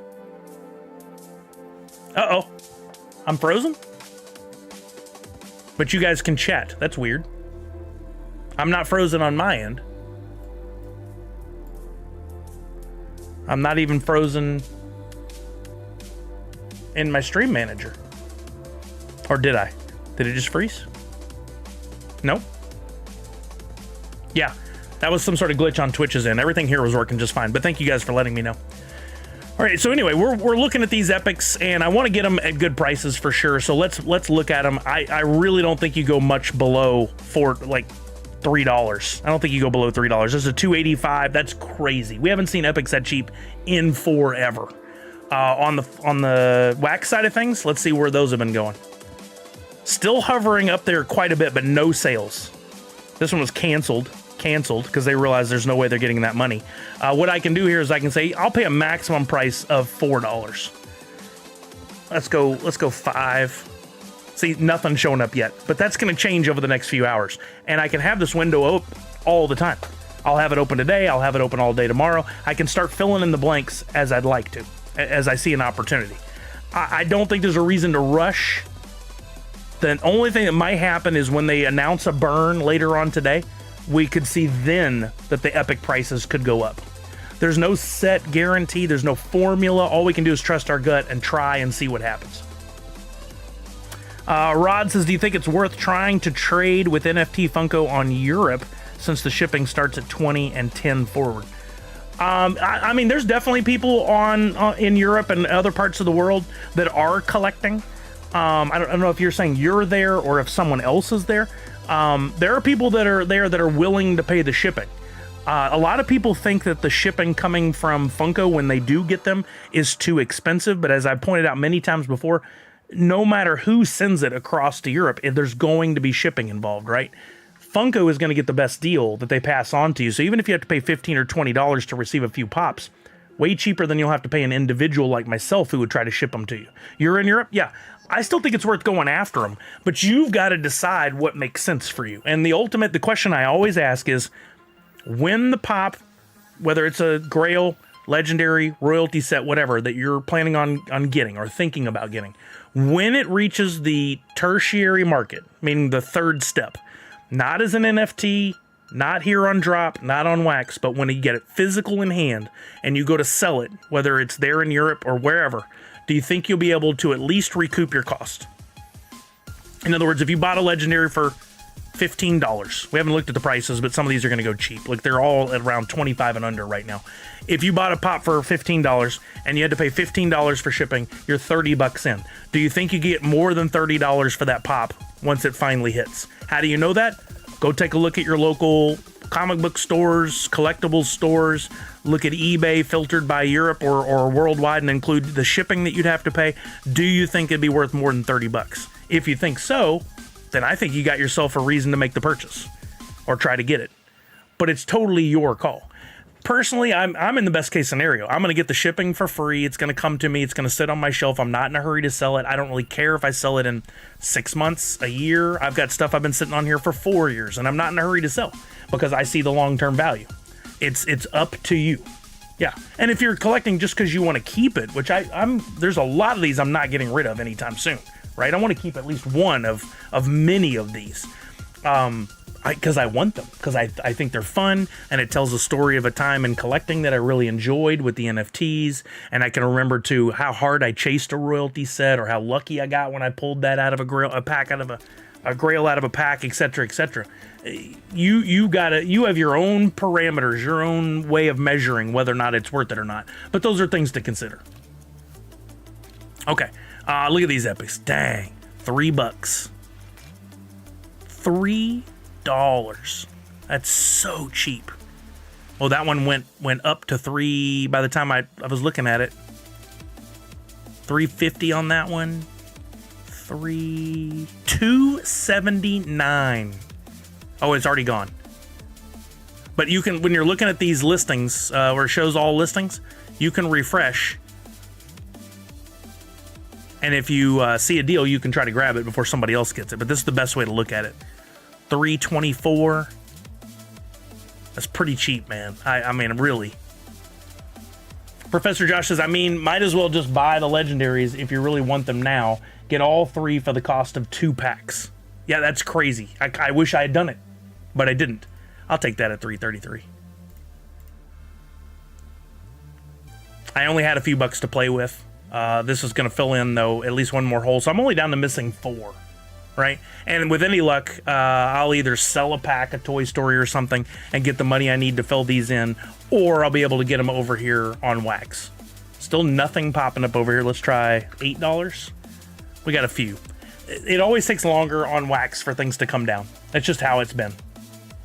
Starfire at $1.50? Are you kidding? I've never seen epics go that low. See? Every time we think we got it, changes a little bit. I could do $1.50 if I found one. None right now. Somebody snagged that at $1.50. But if we just take this one, There's the Freddy, and we say view all listings. We could sit here and refresh this every few seconds, and we may see somebody in a hurry put that up for $1.50, $2. Yep, you got to consider the shipping, tax, exactly. You got to consider all that. What do you think is the best way for getting a specific redeemable? Chase them on packs or just wait for the dream? Again, it's a decision you got to make. I always like the gamble a little bit, buy a couple packs, see what happens, and then if you really, really want a legendary or grail specifically that you didn't get, buy it. But if it's a drop you don't care about much, you're not going to go after the royalty, you don't really care about the grails and some of the other legendaries, there's only one pop you want, and that's all you're chasing, well then just buy the coin. That's almost always going to be cheaper. Not every time, but almost always. I mean, consider a scenario where you buy 2 packs like I did today and you pull a grail. And you're like, I don't even really care about the grail. I'll sell it. I'll get my money. That's gonna recoup my costs for going in at all, and then I'll just buy the legendary I want. That's another approach. Some folks don't have a lot of luck, or they feel like the luck is stacked against them. Maybe packs are not for them, right? Yo, what's up, Adrian? I got Beast Boy Grail and Raven from 2 Whoa! Dang! Just needed $80 max, I guess, for the master set. That is amazing. That Adrian had the luck today. May some of that luck go to Poker C eventually. Adrian, I don't want to take it away from you, but if it does go on, can some of it go to Poker C? Some folks are not having the luck, and it is frustrating. But at least for me, if I did all the math on all the packs I've ever opened, compared to what the odds are of pulling grails and legendaries, I'm probably right there. I'm probably real close to what the math dictates I should have pulled. Punk says, I say if there's only 1 or 2 you really want and don't want the royalty set, buy what you want individually. I agree. I think that's a good approach. Legendary are even lower now on drop. Yeah, well, drop, they go down quicker than they do on wax, for sure. That's always the case.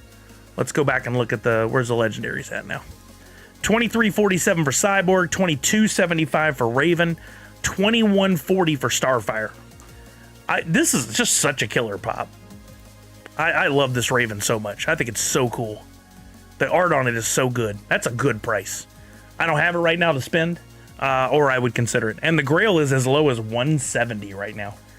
That's what the lowest asking price is. Again, that's going to change rapidly. If we go to this one and say view all listings, while we're sitting here refreshing, we're going to see it go under 20. Look, $22. It already dropped 75 cents. If you're really thinking about one of these, get this page open, looking at all the listings, and sit on that refresh button every like 10 seconds. At 20, I'm going to buy one, says Here the Revenge. I think that's smart. Well, Misty, you're out a few bucks, but ultimately, you'll recoup that in the value that it eventually has. Adrian said, yeah, LOL, it's a win for me since last week I didn't get Roku from 12 Premium. Ouch! Yeah, you had a rough run. Comic Zombie says, the way I see it is chasing them through packs is running the chance at getting one you want or even greater the Grail or a one-on-one. Exactly. Chasing can be a bit intense if you don't limit yourself, and you still might have to buy the one you want later. Exactly right. Yep. When the packs burn, I wonder if they'll climb again like Adventure Time. Yeah, we've seen that happen with a number of drops where there seemed to be zero interest in the packs or in the epics like this, where this price drops low. This is the lowest I've seen in a long time. And then when the burn is announced, there's a little bit of FOMO of, wait a minute, now that the burn's announced, I may not get those I need. I better buy them now, and the price starts to go up. Let's go back over here.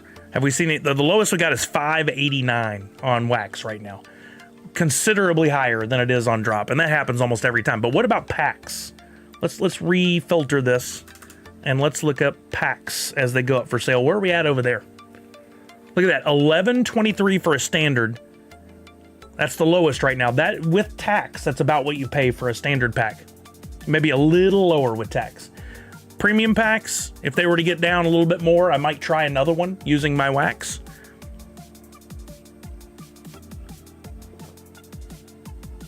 We'll see. Wait, is that the wrong? That's the wrong free NFT showing up on YouTube right now. That's annoying. Sorry, folks. I'll have to fix it. Yo, Darth Wacko, this one is not selling out, and the prices are dropping hard and fast. Epics are super low, $3 and under. No, $3.50 and under, which is crazy to say. Some were been selling for under $3. The legendaries are all sitting between 20 and 23 essentially, and the Grail's sitting at 160. This is not we knew it wasn't going to be a great one. Based on, and I'm not dogging the artwork or the drop. I'm just saying based on the sentiment of the people, of the collectors, on Discord and Instagram. I think those are the two best places to look. If you look through and all the comments are negative, it's probably not going to be a good drop.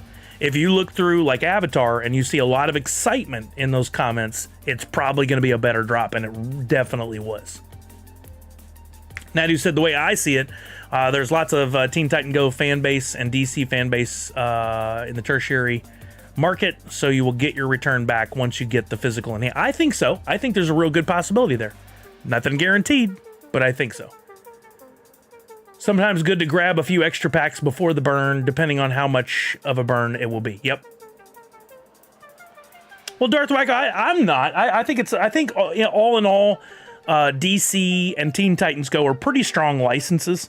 And they have partners. Like, it's not all about, like, I know people think that Funko just sits around and goes, oh, we really want to do a Marvel drop. Let's do that. And then they just pick up the phone, call Marvel, and they say, cool. That's not how it works. And they have long-term partners. This is DC. DC, they've done a lot of drops with for Batman, several different Batman-style drops, for Harry Potter. The list is long on the number of licenses. And they may have a deal where they got to put out X number of drops per year with DC in order to keep a contract that they put in place going. So you never know what the business decision is behind it, but there are business decisions. Are there any leaks about upcoming sets? Which, by the way, Rod, there's no way you would have known this coming in. We don't talk about leaks here because of the negative impact that it has on Funko. I know because I used to work there, and it almost cost several people their jobs. Leaks are horrible, regardless of what the accounts will tell you that say they help perpetuate the sales and blah, blah, blah, blah. To your point, though, there really aren't any credible leaks on upcoming sets. In the past, there have been some lists that came out, and they were right on some of them. Whether or not that's because they actually had inside information or because they just got lucky and they were right, probably a bit of both, right? But that seems to have slowed down a lot lately. Funko has in the past put out an email that tells you all the drops coming for the next month. They haven't done that lately. I don't know why. They've changed their tune on it. They've instead been putting out a reveal, and then you'll know the next date and the next drop, and that's usually about it. They really tightened up their lips. I've always thought that's the better approach, is to not reveal it until it's going to be the next drop. Because I think what happens is, if like they put out an email today that said, hey, in March, we're going to have a drop on the 1st. That's going to be April Fool's. Then we're going to have a drop 2 weeks later, and that's going to be DC Batman Series 3. And then we're going to have another drop at the end of the month. So that's going to be 3 in March. And that last one at the end of the month is going to be Marvel Series 1. Well, what's going to happen to those first two I just announced? April Fool's might do well. Freaking DC 3 is not going to do anything because people are going to be saving their money for Marvel. Everybody will be laser focused on Marvel. I think it just takes away from what is the thing we need to focus on right now for them. I think it's bad sales tactic. I'm not dogging them. I'm just saying if I were in charge, I would not be announcing stuff in advance. I really like Marvel and Game of Thrones, House of the Dragon World. That's why I was asked. Yeah, they've done Game of Thrones, House of the Dragon. We could see some more. Those don't perform well much anymore. Ever since the last season of Game of Thrones, all Game of Thrones stuff has unfortunately gone down. I think it's silly. I think it was still a fantastic show. I loved collecting it. So I don't have an opinion, or I don't agree with all those who have pushed the value of everything Game of Thrones down, but they have. Professor Josh, I'll be curious if Wasatch Pop will announce the April Fool's drop. He's done it the last 2 years. Yeah, I mean, it would be good. If he was going to, again, I would love to see him do a longer stream. They're usually pretty short streams. I would love to see him do a longer stream because Funko will share that, and then there will be more of a discussion around it. I'm saying this in case the drop team is watching, because they have in the past. Wasatch has done a fantastic job. I think he's a great guy. I've met him. I think he's great for the community because he is so positive, much like Top Pops should ever be partnered with Funko at all. They speak negatively about the brand constantly. They should not be allowed to have any kind of partnership with Funko at all. I think House of the Dragon Series 2 will be later this year. Very possible. Yeah.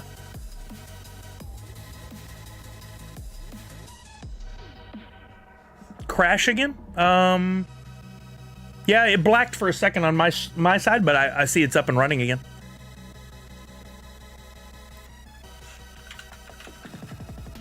I think there's something happening on the Twitch side of stuff. It's not on my end. Everything on my end's rock solid right now. It's working well. As far as the stream goes, that's what I'm talking about. Okay, so far the only grails I ever pulled, says Adrian, are BMO. Oh, that's a great one. And Beast Boy. Both W's. Yeah, I think those are both great ones. The BMO I really wanted. I think that was so cool. Speaking of Pop and Duo, another great positive content creators here, and they have amazing luck. If you ever want to watch people open packs and not have that much fun, watch me. No, I'm kidding. I enjoy it.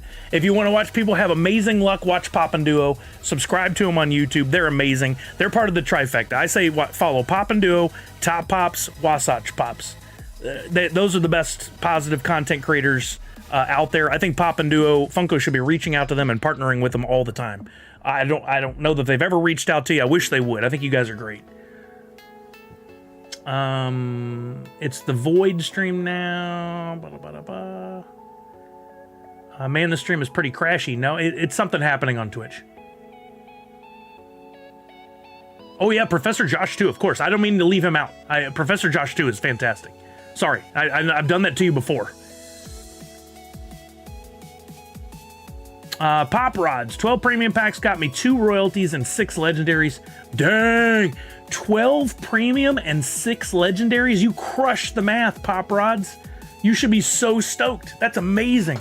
I know you wanted the Grail, and that would have been awesome, but 6 legendaries?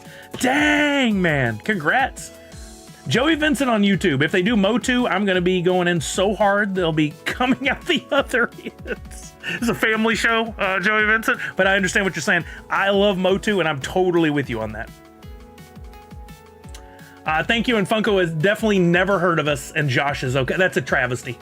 That is a travesty. If I, in a distant universe, a mirror universe, when Funko actually said, hey, let's bring back that solid marketing team we once had, and I went back, I'd have been like, we got to feature these folks.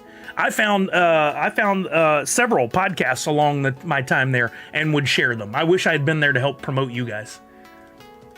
Rod says, I agree about the last season of Game of Thrones is still my favorite show, though, and House of the Dragon I really like as well. Since they're releasing 2 more seasons, it's likely that we have another NFT of House of the Dragon. Likely, I wouldn't use that word. Is it possible? Yes. There's a number of decisions that go into whether or not Funko decides to even make pops for something, much like making an NFT drop. The fact that we have, over the years, gotten Turtles and Harry Potter and Star Wars and there's a few other, Back to the Future, I think is amazing. That's so awesome. And there's a million licenses that would still work great for NFTs if they ever get to them. But there's a lot of business decisions on how they choose which ones they want to do. Nothing's guaranteed. I would never assume anything. I think that's a curse word. Don't assume anything. Don't expect anything. Just kick back, wait for it. And if it happens, awesome. If it doesn't, you're more than welcome to take on to social media and go, hey, Funko, we'd love to see this. But those people who are like, I demand this. This is day 700 of saying Funko should make this. Have you ever heard of Nintendo? Like, it's just ridiculous. Like, that's not in the spirit of what Funko's doing. What's up, Priscilla? How are you? Welcome, welcome, welcome. We got WonderCon. Is that this coming weekend?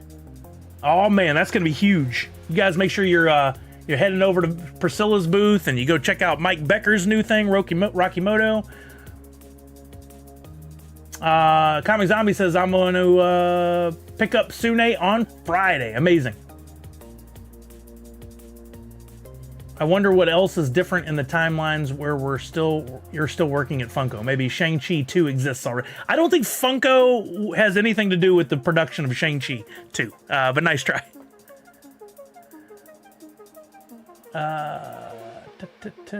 Sully created a special NFT for PF. Yeah, I did. In fact, I'll bring it up. Man, I love it when I can type in key terms and it actually just comes up. Yeah, I created a special NU logo for when I visited and hung out with the PFO on their podcast, and there were even some blends that went with that one. And then I made a special thank you for Vince and for Josh, so they each got a 1-of-1 NFT there. Yeah, that was a lot of fun. I enjoyed visiting. I just love podcasting. In fact, I don't know if I'm allowed to say this or not. Let me just put it this way. I am going to be guesting on a very special podcast, a newer one, this weekend. I don't know when the episode comes out, but I'm very excited about it.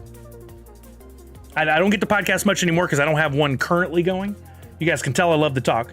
I love podcasting. I'd love to get back into it, but it's a lot of work, you know? And I'd love to it would be cool if there was a podcast that was ongoing or somebody else that was really starting up and was excited and I could just sit in and record and then walk away from it. I don't want to do editing. I don't want to have to manage the social media. None of that. I don't know. That sounds like some sort of, I think highly of myself. No, it's just because I'm lazy and I don't want to do all that other stuff. I just want to sit and record. In an investigation, assumptions kill. Shout out to Reacher. Nice, Tanner.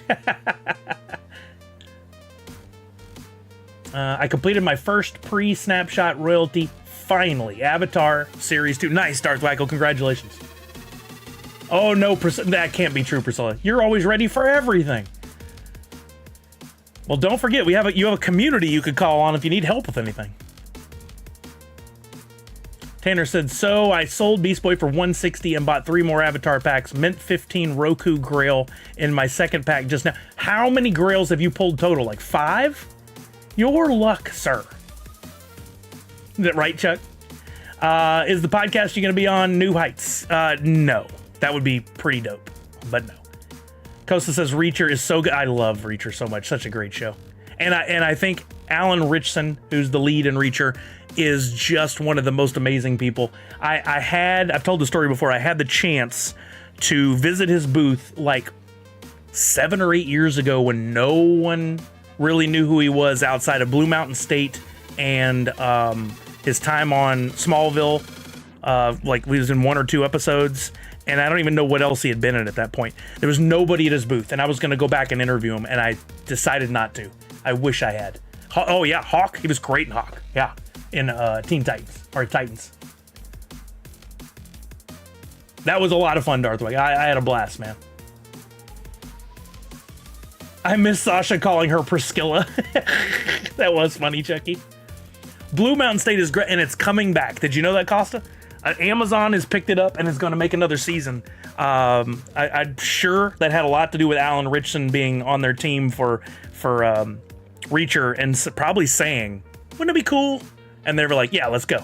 Yeah, isn't that fun? He just announced it at a con like a month or 2 ago that they've opened up the writing. They're getting ready. He's going to come back and star, and he said he didn't know when because he's got a crazy schedule, but he was going to find time. Yeah, I'm excited about it. Okay, let's go back. Let's see. Cheapest premium packs right now on Wax are at $34.76. Premiest. Cheapest standard packs at $11.19. That's barely above retail and tax. That's not bad. But let's look at the epics and see what they're doing on Wax. Look at this. Still not coming way down in price. People over on Wax, none have sold. Look at this. None of these have sold. Canceling and relisting. They think they're going to get $6 when over on drop. Let's refresh. Are they still sitting at $3.50? Yeah, look at this. $3.35, $3.40, $3.48. So cheap to complete a royalty set on this one right now. If your average NFT is $3.50, 33 and another $38 and change, you can complete a royalty set right now. Maybe under 40 total. That's pretty cheap. But as Tanner pointed out, as the community's pointed out, I don't think anybody's super excited about the Freddy. So maybe it's not the move to try and get that. I'm going to, just because I love completing the royalties. And I want the NFTs themselves as well. If you want the NFTs, but you don't want to pay this for them, you could always wait till after Snapshot and then add them to your collection.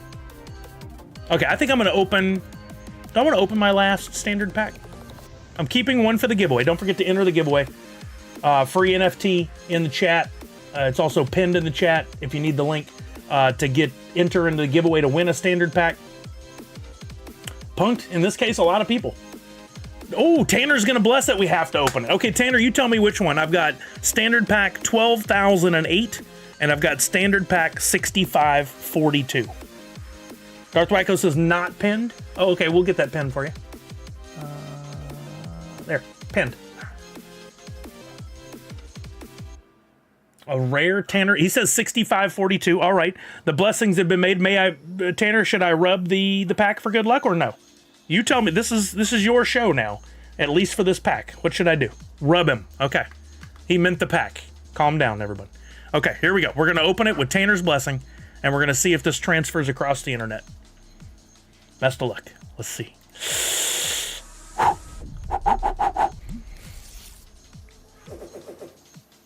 I feel like I just wanted to say like a Clark Griswold thing and be like, if this check is as good as I think it is, I'm going to fly you all out here to celebrate the pool when it's built. Oh, no, Tanner. Okay, first up, let's go 101. Not a 101, but still. Jinx TM, uncommon, 2519. Next up, common, Freddie Funko as Dick Gravestone, TM, 3965. Uncommon Killer Moth, TM, number 4501.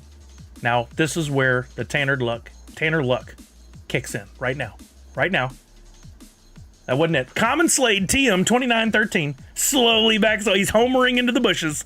And finally, Common Slade, TM, 357.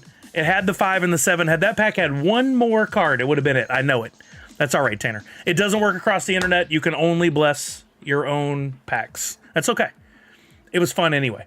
I filled in a couple of missing NFTs. That's all right. Today wasn't my day. Exactly, Punk. It doesn't transfer across the internet. He can only bless himself in privacy, hopefully. In private.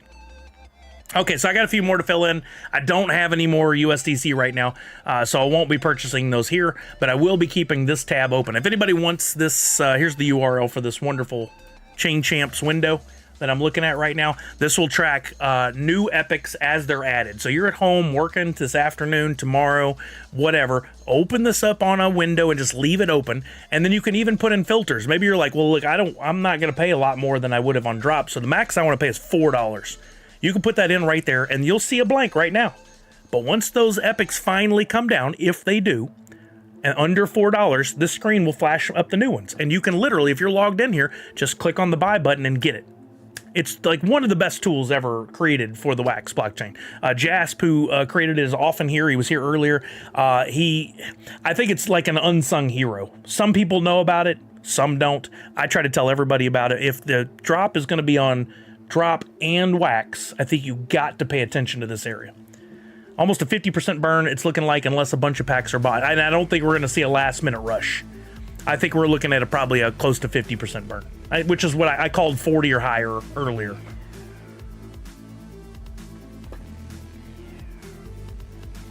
Blessing from Tanner might be more of a reverse thing where he absorbs the luck to himself of any packs he blesses. Maybe try cursing it next time. Yeah, he took more luck. He's going to pull another Avatar Grail later this afternoon. Watch his stream for it. Raven is now up to 30. Oh, nice. Yeah, we're going to see some fluctuation there. I mean, just because it's up doesn't mean it won't go back down, though. It could very well go back down. How many are for sale? That's a key factor. Only 21. That's not a lot. I could see that maybe going back up then. But the Grail is down to 135, and there's 29 available for sale right now. That's kind of crazy. I did open my final premium just now and didn't even get an epic. I'm washed. Feels bad, man. I doubt you are. I bet that luck will come back. I bet that comes back. Okay, I tell you what we're going to do. We're going to run a quick... I hope that was helpful to everybody. Rod, if you're still here, any questions? I hope we were able to help. Again, we do this every Tuesday. Even if there's not a Funko drop, we come in and we talk NFTs because there's a whole universe of stuff that's not Funko in the NFT space. It's a lot of fun. I have my own NFTs. We've got friends that have their own NFTs, like Priscilla, who's here. Sune, she makes her Sune NFTs. Like the game Twitchy Tides that I'm about to show you guys. We're constantly talking about it, but of course we always talk about the Funko stuff too. And my goal is to always help you, anyone else that you want to send over, or any of your friends that have questions, or you, ask them. This is the best place to ask them, because if you have a question, chances are somebody else does too. And happy to help everyone. No grail for me today, Finest, but I did have one last week on the Avatar, and honestly, that was the one to pull. This week's grail right now is sitting at 135. Avatar grail is sitting at 434. It's been hovering around the 4 to 450 range for a while. Stoked about that. There you go. That's it, Priscilla. Yeah, I'm glad I pulled the grail last week. I'm very happy to have that one coming. I doubt I'll sell it anytime soon. Probably not even once I get it in hand, but I'm excited about it. So what we're going to do now is, because I got to take a quick bio break, we're going to run a game of Twitchy Tides, which is an opportunity for everyone to play. You don't have to have your account linked in Twitchy Tides or own any fish or anything specific. Oh, cool. New Welsh Dan NFT. I got to scoop that up. Welsh Dan's the best. And of course it's a dragon. Of course there are dragons underwater. Let me scoop this up real quick. Thank you, Finest. Yeah, I'm stoked, man. You do get this weird error each time you try to buy from that site, but 39 wax, which is what, about $1.50 right now? I'm okay with that. I'll approve it. Back to website. Okay, got it. Okay. But we're going to play a game of Twitchy Tide. So I'm going to go up here, go to game. Everyone's eligible to enter. Even if you, like I said, haven't linked a wallet or whatever, what we're going to do is for first and fifth place, I'm going to give away a pack of Twitchy Tides with a fish in there. One fish. And you can keep it, open it, put it in the game, or you can sell it, or you can send it to a friend, whatever you want to do. The only thing you have to have is a wax wallet. For those of you who played the game before, you know what to do. If you haven't played the game before, once it loads up here in a second, you're going to see a command on the screen. It'll be like !play or !go or something like that. You'll type in ! with that word and then put in your wax wallet afterwards. Most likely that's the wallet that ends in .wham or something like that. Not a .dp wallet. That won't work in here. If you don't have a wax wallet, you can now get them for free. You can now sign up and get a wax wallet for free. A huge change. No more depositing a few wax to get the account open. It's super simple. So if anybody needs help with that, ask and we can guide you through it as a community.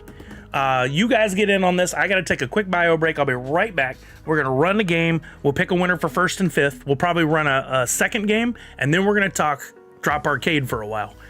Look at it, see if you guys have any questions, see if you have any theories or thoughts or whatever. But I'll be right back.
This room is hot.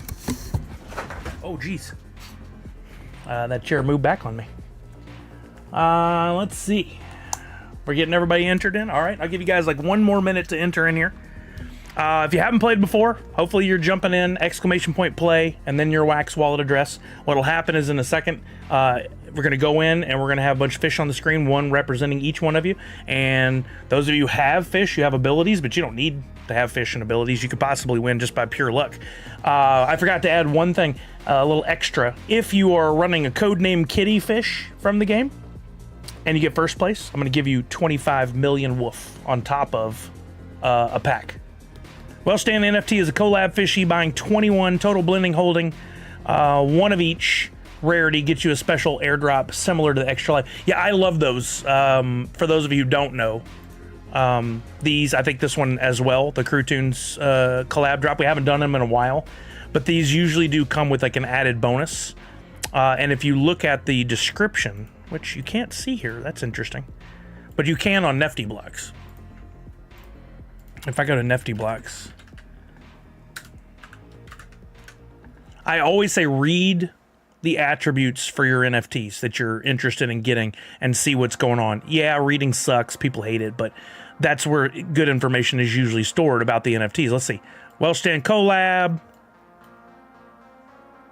We teamed up with Wellstand for this awesome collab. Collect 4 of this rarity to blend up to the next rarity. There's a link to blends. Collect all 3 rarities by the end of 45 days, which is May 9th. You might want to set a reminder on your calendar and get a limited rare exclusive NFT airdropped.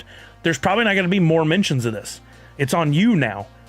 Get the three rarities in total by that date. You can do that now, or you can space that out over months, and then there will be an airdrop that will send that bonus NFT to your wallet.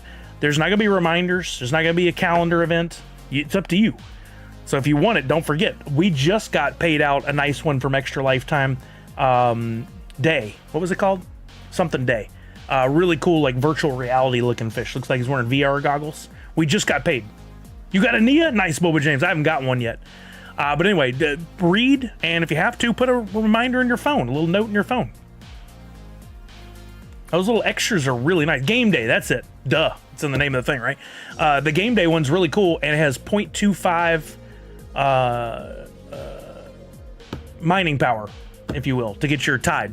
It's like 2.25 tide per hour. It's only 21, where earlier collabs required 85. Well, that's very nice.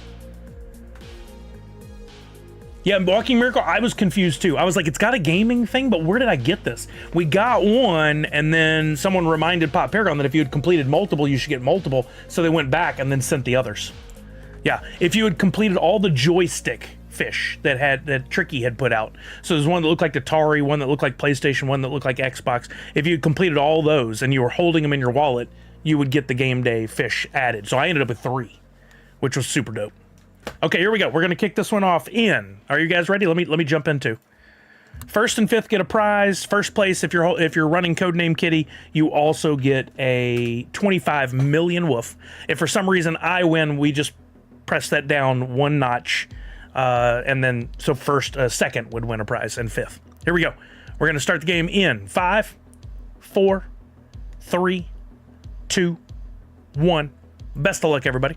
I'll unmute. Don't forget about your special abilities. If you have a fish that's staked in the game that has abilities, look at all those kitties. You can type ability in the chat like that, and it'll come back and tell you what your ability is. It says Codename Kitty doesn't have one, but she does. He does. It's Roar. And that will fend off some of the baddies in the tank that could get you. I love seeing all the kitties in the tank. I don't know if anybody else's stream looks like that ever. Probably not. Oh, I see a nice blend done by someone there. I'm not going to point it out. I'm out. I just got knocked out. There's still a few Codename Kitties left. Pop and Duo just got knocked out.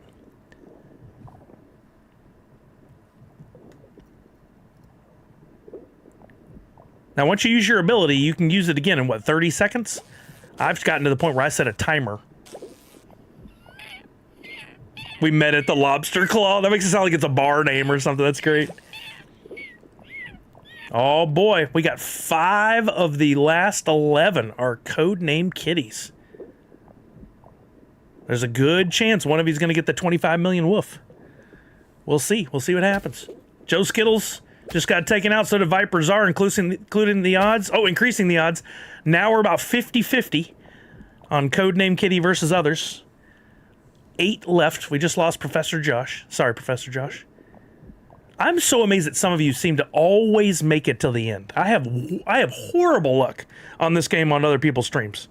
I don't think I've ever won a Twitchy Tides TV stream. I think I got third place was the other day was the best I've done. I just do not have the luck.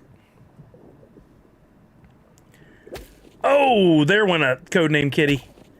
That was Parrot, and then Boba James right behind him. We lost 2 of our codename kitties. Oh, we lost another one. Falconer's out. Whoo, I don't know how she survived. I won't say a name. Down to just a 25% chance, or 20% chance, but the next person knocked out will get a Twitchy Tides pack. That'll put them in 5th place to get the pack. No! It's like the crab targeted the codename kitties. We just lost Misty. She was in 5th, I believe, so she'll get a pack. Nostalgia Corp is out. Now we're down to 3 spots. Whoever's in first is going to get a right, Boba James? First place is going to get a pack. Absolutely, I am Weasel.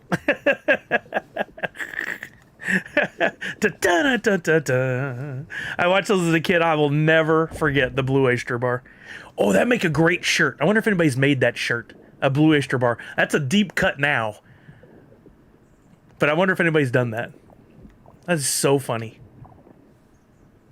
We're down to 2. Who will it be? I really wanted to call out one of these names because of the dope blended fish, but I ain't doing that. Oh, that spin may have saved you. It did. Lucky Nino spun at just the right second. Linder came around that corner and crashed into the hook, and that took her awesome, that blended fish out of contention. Oh, dang. Let me mute that tab so we don't have to all go to the bathroom in 5 minutes. Congratulations to Lucky Nino. Linder, you were so close. I'm so sorry it didn't work out for you. Lucky Nino did not have codename kitty, so no bonus, but you will be getting a Twitchy Tides pack.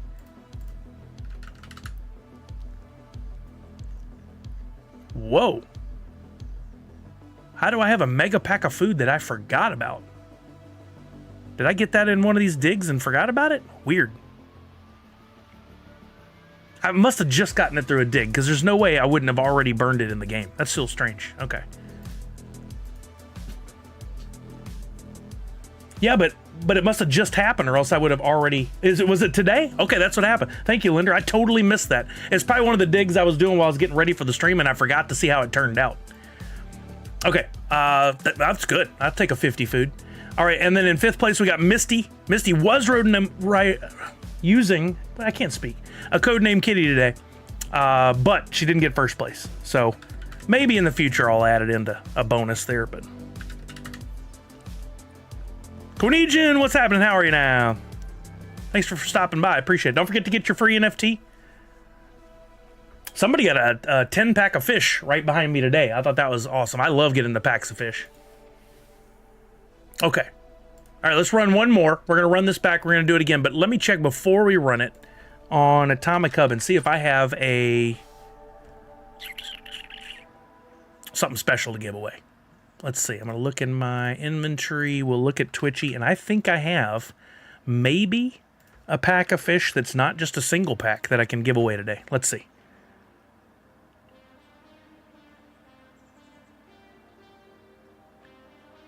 No, that one's for the giveaways that we're doing on Twitter. Do I have something that's a 5-pack? I think I did this the other day, and I couldn't find anything that was like a 5. I either had 1 or 25. Yeah, look, I got some... You know what? There we go. There's a 10. There's a 10. It's a Series 3 10-fish pack. Currently going for $7. That's what we're going to give away right there. In first place. And if you're running Codename Kitty, also 25 million wolf. This could be a big win for somebody. So let's get this game kicked off. 5th place will still get a Twitchy Tides single fish pack. You guys can jump in right now with the code word play. I'm going to give 3 minutes on the clock. Give me a timer for 3 minutes.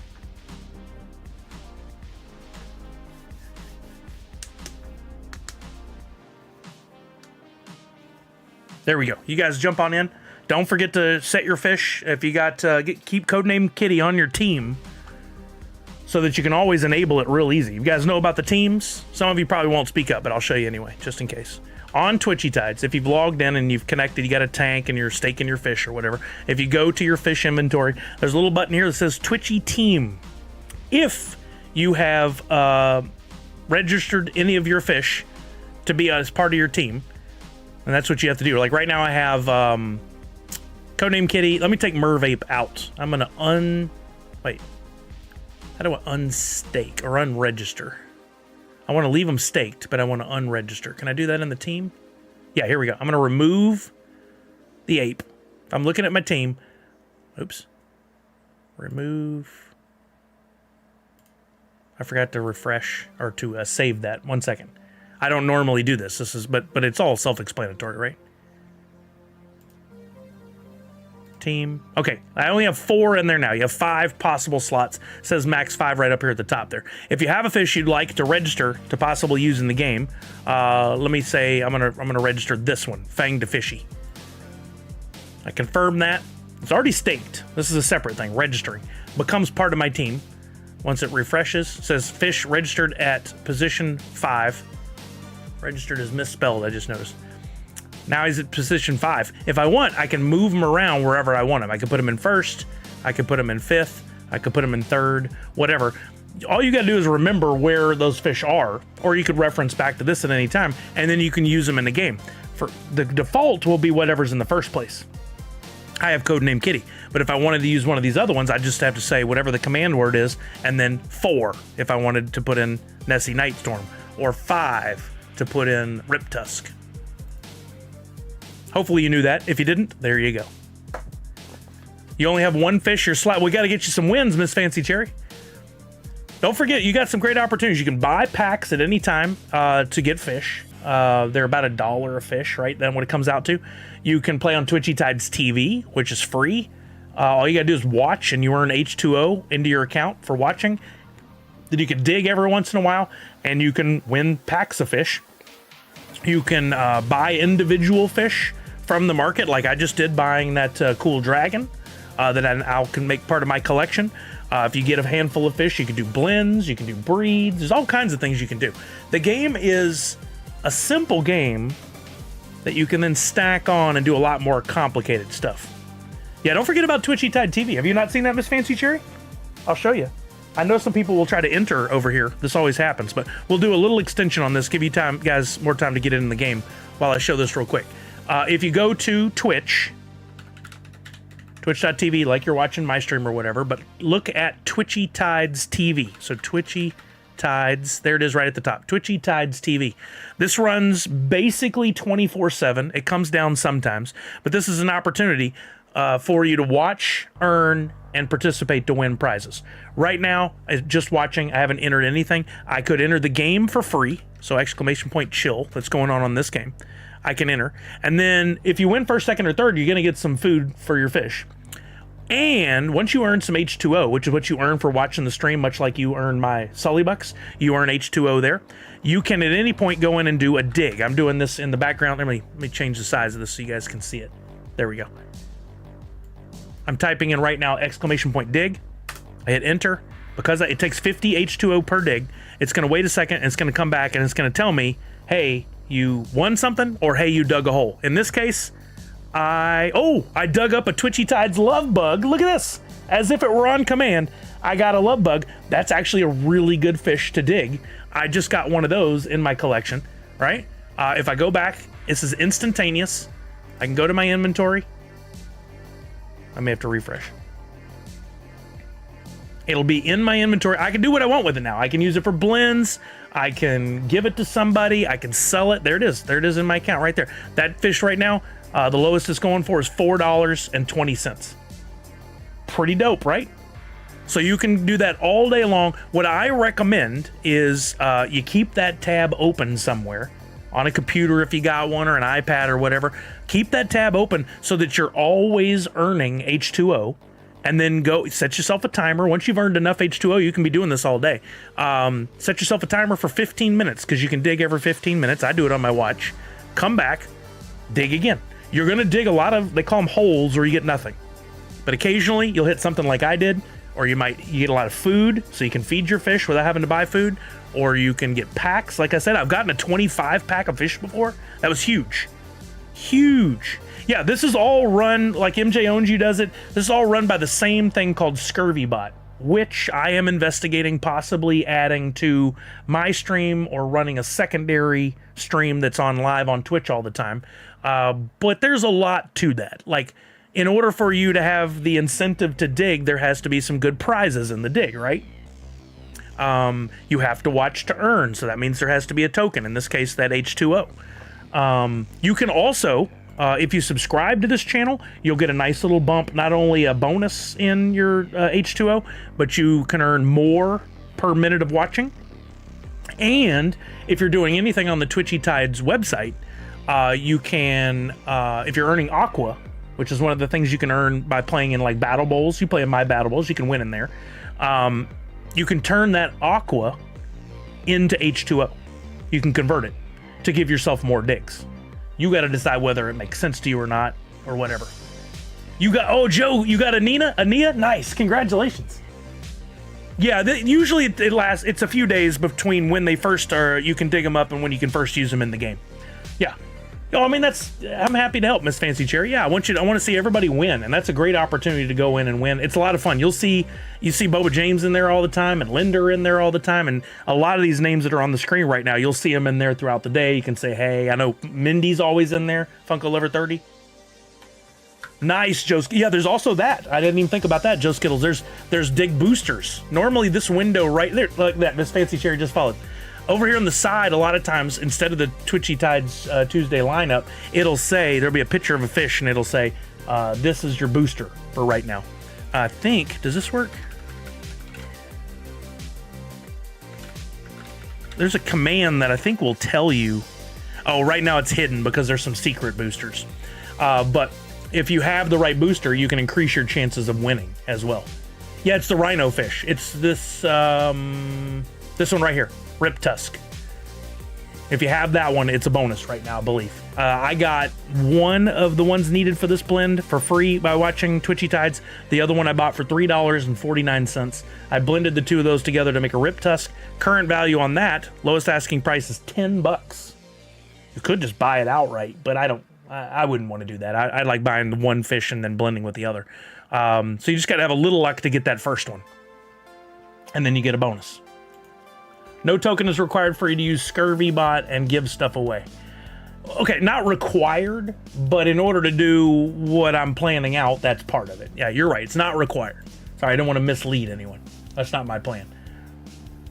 You don't have a tank? We need to get you a tank, Miss Fancy Cherry. Is there anybody else here who does not have a tank?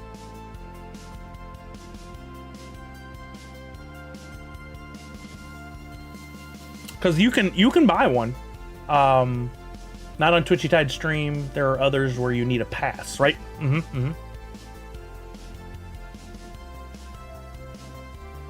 Totally understand, Priscilla. Yeah, you're too busy. You're too busy to be worrying about this. It's not worth the amount of money you would make given the time you would be spending on this. Yeah. Fourth curator? Yeah, if you're not feeding fish and earning on the Twitchy Tides website, then you do not have one. That's right.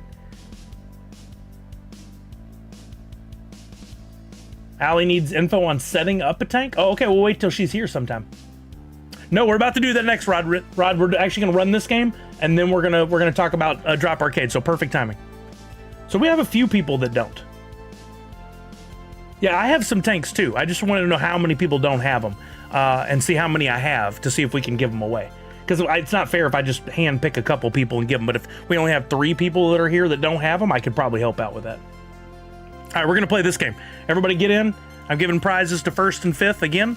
If you haven't played this before or don't know what we're talking about, just sit this one out. We'll get to it. We'll give you more opportunities in the future. I'm going to make sure I'm in. I'm good. All right, here we go in 5, 4, 3, 2, 1. Best of luck, everybody. Look at all those codename kitties.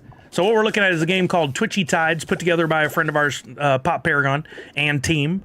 It is a really fun interactive game that not only here resides on Twitch, but also on the website twitchytides.io. You can play for free, but also if you want to, you can participate by buying packs, individual fish, by participating on Twitchy Tides TV to get stuff. You can spend as little or as much money as you want to participate in the game. Spending a lot does not necessarily guarantee any kind of wins or anything, but does make for a more complex and rich gaming experience, I think. I am in there on Twitchy Tides website at least 3 times a day doing stuff.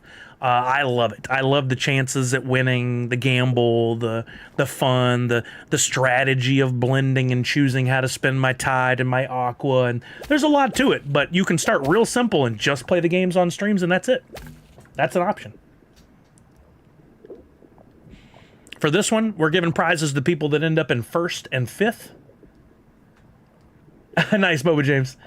And if first place happens to have a codename kitty fish, which just happens to look like Sully from Monsters Inc., wink wink, they will get 25 million woof as a bonus prize if you get first place with the codename kitty. Uh-oh, I think Zach Bonifer, who likes to just throw down a random letter, might have been knocked out. Nope. Why the X? What's up with the X? Oh, you're putting a letter in between so you can do another command. That's right. That's right. I got knocked out a long time ago. I wasn't even paying attention on this one.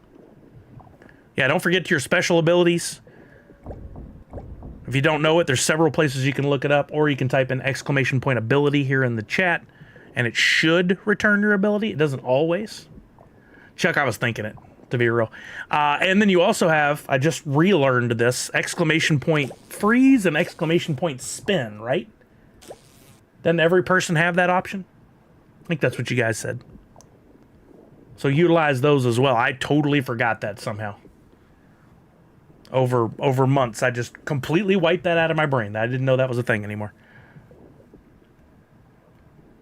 Oh, interesting. Somebody is just, uh-oh.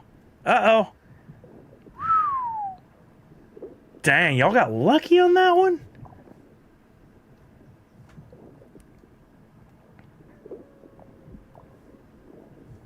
That's a great one. That's a great ability. I don't say any names because I'll jinx people. But, oh, there went Lucky Nino and Allie. Oh, Allie is here. We'll have to go over that for Allie. Chucky is out. That leaves 5 people. Next person knocked out is going to get a Twitchy Tide single fish pack.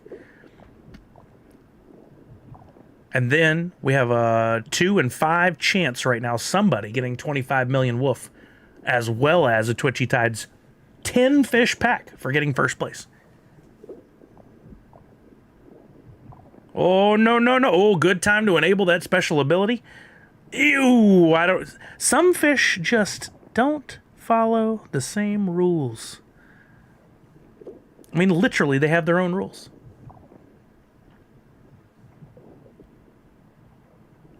Uh-oh, here come a Debo. Debo, be around. I'll be quiet. 4th curator knocked out, but he's in 5th place. He's getting a Twitchy Tides pack. All the more reason for him to get a tank now. He leave? I'll be talking again. My mama gave me that chain. There went Master Halo. Oh boy, you got a 66% chance of getting 25 million wolf now. It's been a while since we gave any away. 2 people in contention. Oh no, Walking Miracle went out in 3rd. We're down to a 50-50 chance. I was hoping I'd see you get that first so you could get a pack, but not today, my friend. Somebody here could be scoring big in just a second. We got 2 powerhouses facing off. 50-50 chance. And out of nowhere, B-Wicked got knocked out. That bomb came flying in and knocked B-Wicked out. And Autumn's Toys is our big winner. Congrats, Jimmy. You're going to be getting a 10 fish pack and 25 million woof. That's a big prize, my friend. You are doing well. Let me get the music going back again. We'll distribute these prizes. We're going to start Autumn's Toys off with a 10 fish pack. What? Autumn's Toys says, give the pack to Miss Fancy. That is extremely generous, my friend. Wow, very kind of you. Well, let me give you your 25 million wolf at least. We will open up NFT blocks for this because that's my favorite way to do this. That was very, very kind of you, Autumn's Toys. Thank you for that. Thank you. Appreciate you. All right, we're going to send over some woof to Autumn's Toys. 25. 1, 2, 3. 1, 2, 3. 25 million woof courtesy of Wolf directly. They gave me a bunch to give away. I've been slow rolling it for months. There you go. That has been sent. Now let's get Walking Miracles wallet and we'll send that beautiful 10 fish pack. All right, I'm gonna ask this one more time, and please be honest, because if you already have one, it'll do you no good. How many of you here who want to actively participate in Twitchy Tides do not have a tank? You do not have a tank. Now's your time to speak up.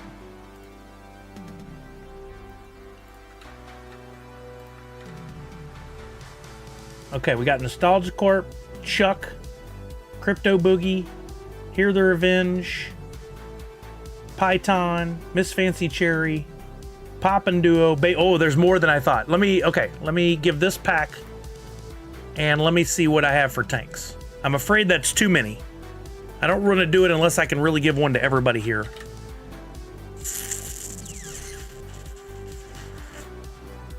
Ooh, I might be able to do it.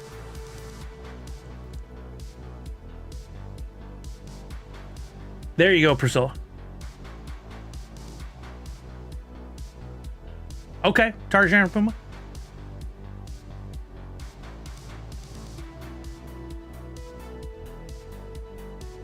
Yeah, we have. It seems like we're right on the border. We're gonna have to do something to give away a tank. I'm gonna do it separately from this, so I'm not gonna send one to Miss Fancy Cherry just yet. But I am gonna send her this pack, and then we'll figure out a way to give away some tanks. I was doing something before that I hadn't tried in a while, and maybe we need to go back to that. Bye, baby. Have a great day. Hope you feel better. Or Kelly's tummy was upset today. Thanks for watching. There's Priscilla. You can always count on her for the good puns. All right, so we gave away the pack. Thank you, Autumn's Toys. Congratulations, Walking Miracle. And then in 5th place, 4th Curator. Congratulations, my friend. You're going to get a pack, single fish pack. So I think for the, because Rod came back and was asking about Drop Arcade, we're going to talk about that for a little bit. Then we'll come back to Twitchy Tides and we'll talk about the tanks and how to get them working and how to start earning from your fish. We'll come back to that, so you guys don't let me forget. But let's take a little time. First, I want to look at this. Where are we at on Epics? They're hovering around the same price. And as far as Epics on Wax, we finally got some action coming down below $5. So they're on their way to being similarly priced. Let's talk about Drop Arcade. Now, right now we don't have a lot of info on Drop Arcade. Well, no, we have a lot of info, but it's not active. Let me reword that. And it goes active tomorrow, specifically in 22 hours and 15 minutes. Now, what is Drop Arcade? The shortest version is it is a game that's going to utilize your previous Funko NFTs that you have in your Drop wallet. Some people have been asking me, do I have to have them in my Drop wallet? Yes, you do. Uh-oh, Miss Fancy Cherry, did I send it to the wrong person? I might have sent it to Walking Miracle by accident. I just thought about that. Walking Miracle, can you help me out and get that to Miss Fancy Cherry? I may have accidentally sent it to you. I was looking at her name when I was trying to do the pack send. Miss Fancy Cherry, can you share your wallet in the chat? There you go. Thank you. Thank you. I knew I could count on y'all. Thank you. I apologize for that, Miss Fancy Cherry. I did not do that intentionally. Anyway, this is a game that is going to give some value to your NFTs from previous Funko drops. This is going all the way back to TMNT Series 1 and going through any NFT that's already gone through the full redemption process. In other words, you open the packs, the NFTs were out for 120 days, the snapshot already happened, 30 days already went by, and all the coins have been sent out. Anything past that point is eligible for the game. Miss Fancy Chair, do you have your wallet? Let me see. I can copy and paste it up here.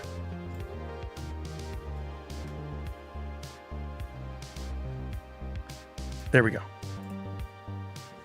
Yes, that's right. .fyfu. Wham. Boy, the little FU at the end. Okay. Funko has put out Drop Arcade rules and the point system, which is the most important. But basically, every NFT that you have in your wallet on Drop is eligible. Almost every NFT. There's a few exceptions. Can be used to redeem for points, or what they call convert, or what we know as burn. But don't go in and just burn them from a wallet. There's going to be an actual process come tomorrow where you can take your NFTs and you'll be able to convert them in the system to give you points. It'll burn the NFT, so it's gone forever. You can't get it back. And in its place, you get points. What are the points? Here you go. You don't have to debate anything. If it's a 1 of 1, do not burn it. It would be a silly, stupid move on your part. Don't do it. It's not worth the 100,000 points. It's far more valuable than that. Talk any friends out of that. We find a buyer for their stuff first. But Mythic down, I think, is more fair game. If you have a Mythic and you want to burn it, 2,000 points. But remember, when you burn it, it's gone forever. Grail, 1,000 points. Royalty, 500. Legendary, 250. Series, or what we call the coins, not redemption coins, just the ones that you get in the bonus in the pack slots. Those were 200 points each. They were by far the thing I think is the wonkiest in the point value, but a lot of people have been collecting coins, and this is their day. This is going to really help them. 200 points per coin. 80 per ultra, 50 per epic, 16 per rare, 10 per uncommon, and 8 per common. You probably have hundreds of commons and uncommons. And then as it goes up, you probably have less and less. The game will last for 3 months. So once this starts kicking off, we will see a countdown. We'll be able to go to this leaderboard, I believe. Yeah. And we'll see a time left right here that'll start counting down the 3 months. Your goal, if you're going to participate, is to end up in the top 333. If you can end up, when they do the snapshot at the end of the 3 months in the top 333, you will receive a redemption coin to get a physical pop. If we go back to arcade, we can see what those look like. I'll scroll down. Here is season 1. You will get an actual physical pop. This one is a new mold, never been used before. It's Freddy in the Drop monster, because Drop's mascot is a monster. It's a really cool mold. And as I called it, and I'm not dogging this at all, I think this is perfectly fair. This is a good business practice. Anybody says otherwise, they currently haven't done their own business or understand how things work. There will be a different color variant of the Freddy and Drop Arcade monster suit for each of the first 3 seasons. Again, we're only talking about season 1 right now, but once those 3 months are over, then to season 2, then to season 3. In total, there are still only 1,000 of these with 3 color variants. I think this is perfectly fine. I think they're awesome. I'd love to have them, but you need to know that going in to decide whether or not you're going to redeem your points. Because if you burn your NFTs to get points and you don't end up in the top 333, at the end of that season, your points are wiped. So you burn a legendary NFT to get points, thinking it's going to get you in that top 333, and you're going to stay there at the end of season 1, but you don't. You get no pop, and your points go away. This is serious business. You got to really think about this. Fourth curator said, I find it odd that we have to burn our NFTs. I wouldn't use the word odd. This is personal opinion. You have your opinion. That's totally fair. I think this is a very brilliant marketing and business strategy on their part. All along for the last 4 years, we've talked about the fact supply and demand, supply and demand, supply and demand. That's everything. And we have watched the value of our commons, uncommons, and rare hover at 5 cents. Occasionally going up to 10 or maybe even 20 for a rare. That's it. And we have tons of them sitting in our wallets. From a business perspective, they're paying for storage. There you go, Priscilla. Don't feel bad. There's still plenty of people that think the idea that they call this arcade is stupid. They're constantly bashing Drop for it. You're right, and they are the slow horses. You're on it. Anyway, I think it makes sense that we start diminishing how many NFTs are out there, and this is a great strategy to do so. They could have done other things and said, hey, you can get a cool NFT sticker if you burn some NFTs. You're getting another NFT, and most people wouldn't see a value, but for a physical pop, this is fantastic. You don't have to spend another dime to participate. Correct, Sith or Jedi. Come the end of season 1, anything you've burned to get points, you have those points sitting in your account. At the end of season 1, regardless of if you got a pop or not, your points are wiped away and we start season 2. That's a very important thing for you to all understand, or else you're going to be very sad come day 1 of season 2, right? This all to me makes a lot of sense, right? We're diminishing the quantity. So what I recommend to all of you, if you don't think you're going to end up in the top 333, only burn what you're okay to burn with to maybe get there's a sticker that you'll get, an NFT sticker, if you're a participant in season 1 here on the far right. I don't know what you have to do at a minimum to be a participant. If it's only burn 1 NFT, well, burn one common and claim your free sticker. That's pretty cool, right? They'll give away hundreds or thousands of those. If you make the top 333, you'll get your Pop redemption coin, and you'll get this cool arcade participant top 333. Pretty limited NFT, only 333. If you get first place, you get your own custom sticker NFT with your name on it. Same for second, same for third. There will be some people chasing those, but I don't think that's a huge incentive. I could be wrong. I don't know. I don't know what people are into. Maybe those people that would be at the top there would think this is super cool, right? Let's go back to the leaderboard. So day 1 starts tomorrow. We're going to come in. We're going to look at this. We're going to see if there's anything we missed or anything that changed or whatever. I noticed some small changes on the website over the last couple days, so they might still be making some changes. But your goal is to end up in the top 333. Well, I'm telling you right now, if you don't know that you could end up in the top 333, why would you make any moves early? Tomorrow, some people are definitely going to burn some NFTs. I might even burn one just to see what it does and where it puts me on the leaderboard and how the points work and all that, even though I have a pretty good idea. I might do it anyway, just to test one out. But I think this is a game of patience. Oh, there's a countdown right now, Walking Miracle. If you go up there, it starts in 22 hours and 7 minutes. So tomorrow at like what? It'll be 1 minus 2, so 11 a.m. tomorrow, Pacific. Tomorrow there'll be some people that'll burn, and we're going to watch, and we're going to see what happens. But if I'm you, anybody in this community, I say, if you're thinking about trying to make the top 333, don't make any moves until the last week. With one caveat. If we go back to the arcade beta here, and we scroll down, there's a very important line kind of buried in here. On the section called the prize wall. Anti-Killer, this is all right here in the drop.io, but I'll drop a specific link for you as well.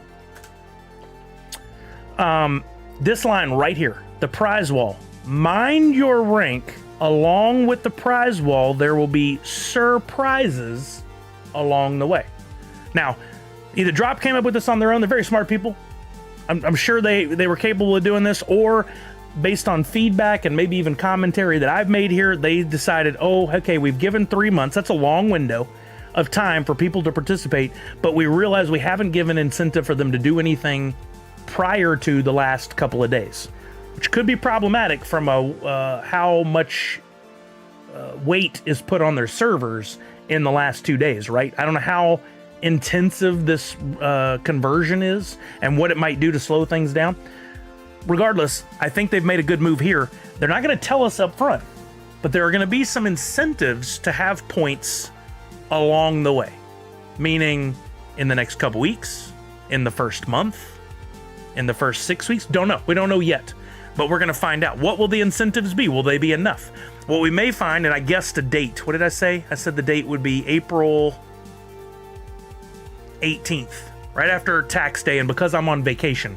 So this would be exactly when they do it. I bet somewhere around April 18th, or leading up to April 18th, they're going to say, okay, gang, we have our first surprise on this Friday, April 18th. If you have gotten at least 5,000 or 10,000 points, you'll be eligible to win a pack. We've got these packs we put aside for Avatar or for whatever. Or we've got something else to give away, a special NFT that could be yours or whatever. They could get the proto for one of the cool pops they have and say, we're going to give the proto away to one lucky individual based on a lottery system, as long as you have 5,000 points in it, etc., etc., etc., whatever. They could do whatever they wanted. I think it's important that they do it because it would be really nice to space out the season and actually see some activity throughout. If they literally surprise us and they don't tell anybody, and then they say, hey, guess what, today we're taking a snapshot right now, and anybody who's eligible could possibly win a prize, then a bunch of people will move after that. But we don't know yet. This is literally a surprise. We don't know. Nice, Miss Fancy Chair. Congratulations. Chucky said, many ways to go. First to burn 100 NFTs gets extra points. Who knows? But that's right, Chucky, exactly. Darth Wacko says, what if they had a secret redemption for anyone that burned an NFT every day of this? That would be dope. Some secret achievements like in video games. That would be awesome. I love that idea. I mean, hey, it wouldn't cost you much to burn 1 common a day. Right now, you can do that for like 4 cents. So literally 3 months, 120 days, 4 cents a day. What is that? Like $5? That's not bad. You could do that. You could totally do that. I'm excited. I think it's gonna be really cool. Can you burn just 1 to get the first sticker? Asked Justin Clayton. I don't know. That's a great question. It doesn't say anything other than participant at this point, but they may very well update this website and outline that it's a minimum of 100 points or something like that in order to be a participant. I think there should be a minimum, because otherwise they're just going to be minting like, 5,000. Actually, my guess is that maybe, what did I say? Maybe a couple thousand people might play this. I can't remember what I said. Some of you were guessing more like 5,000. Yeah, there you go, Chuck. There you go. That's another option. There's a lot of questions. One change I did notice on the website, if we go back to our collection, is there were a couple buttons for transfer and arcade mode that were up here. They've moved them down here as a hovering little island, right there. See my mouse right over the closed captioning? So if you want to transfer a bunch of NFTs or go to arcade mode, which if you click arcade mode, nothing happens right now. Just find out when here. It's going to take you to the same place we were just looking at. If you hit transfer, it then turns on the ability to click these radial buttons to select an NFT or more than 1 NFT. You can even say select all 30 on the page. You can scroll down so it shows more NFTs, and you could say select all 90 on the page. Somebody said before there was a maximum of like 27 or some odd NFTs you could select at a time. Now it seems like you can go and select hundreds at a time. And I'm guessing that means that once arcade mode is live, you'll be able to click that, select all the NFTs you want to convert, and say convert. And it will burn them and give you the points. I think all we know for sure, Punked, is no. There is a date on season 1. If we go back to arcade and we scroll down, there's a timeline. There we go. Season 1 closes on June 17th. I imagine at 11 a.m. That seems to be their time. 11 a.m. Pacific for everything.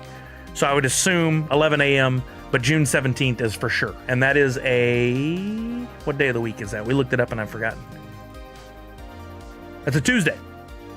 That's a Tuesday. So that will most likely not be a drop day. It'll be in between 2 drops, and will be kind of a big deal because there'll be a lot going on at those final hours. Oh, no, I got a couple super duper shout outs I got to do.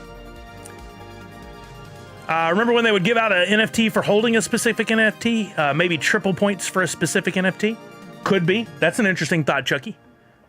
That would be an interesting thought. I like that idea. Burn this NFT by this date, which I still think will be April 18th to start, and you'll get extra bonus points per, or a special NFT per, or yeah, whatever. That's a great idea. Weasel says, I'm reconsidering even playing because I was collecting series for 1 set completion, but having to burn those to even have a chance seems a waste of money and time. I wouldn't say a waste, but I would definitely say you have to weigh in what makes sense for you. If we get down to the last 48 hours of season 1, so June 15th, we're looking at it going, you know what? I see that the top 333, the 333rd person, is currently sitting at about 5,000 points. I currently have, and you can see this, is going to be a thing. If you go to leaderboard, available points, it's going to look at your account and let you know how many points that you have available given the NFTs you have left in your wallet. But let's say 333 is at 5,000 points. You could be like, well, I have 15,000 points in NFTs in there. I could burn all those and guarantee myself one of those pops.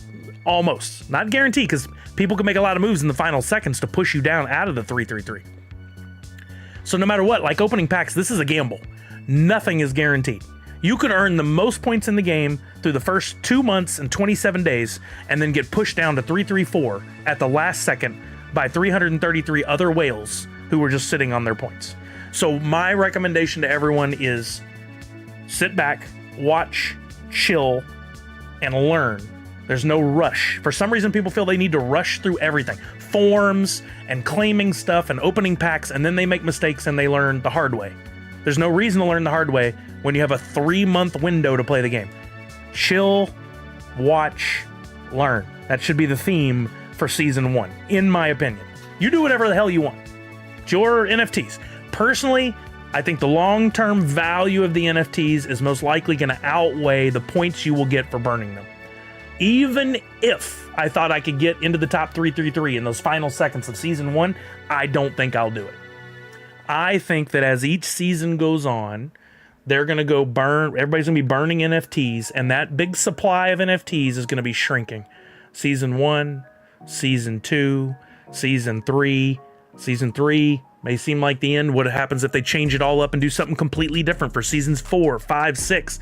And before long, we're looking at Grails that there's only 75 pieces left. Legendaries that there's only 200 pieces left. What's the value on those? Is there a game left still? Is the value now all of a sudden hundreds of dollars for things that were $5 before? Anything's possible. What's the incentive? What bonuses are they giving out? I mean, what if Season 4 were just insane? They're like, this is working really well. We're saving tons of money on storage. The value of the NFTs is going crazy in the secondary market. We're going to give away 50 protos. Top 50 people. Well, every one of them's getting a proto. Can you imagine how insane that would be? They could do it. They could do whatever they wanted. If it's earning them money on the secondary market, they're going to continue to alter the game, play it, and figure it out. Because every sale on the secondary market, they make 8% off of. If there are millions of dollars, they will make 8% of those millions of dollars of secondary market sales. Will we ever get there? Oh, I'm dreaming big. I know, Papa, so I'm totally dreaming big. But it's fun. And they can totally do whatever. It's all about, can they make money? If this, over the next 3 months for Season 1, ends up being several $100,000 in secondary market sales, and they make 8%, and they make, like, let's say $25,000 to $50,000, probably not what they were hoping for, right? Because they had to spend a lot of money to set this up. But if it generates $100,000, then they're going to be like, Season 2 and Season 3, it's about to get crazy. We're going to add some extra bonus prizes. We're going to make this thing really kick off a notch. They're going to be sitting back watching too. They're going to be checking their data and their analytics, and they're going to be running it through ChatGPT and asking questions, and they're going to be turning to people. They're going to be doing all kinds of fun stuff to figure out what they can do to move the needle. Yeah, leaderboards do make people go crazy. Absolutely right. It is a hell of an incentive to make people move. The pinned comment is gone again? Why? That's weird. No one's unpinning it.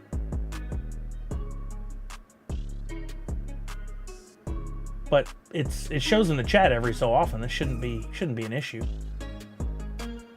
Oh, it defaults to a custom amount of time. I didn't see that before.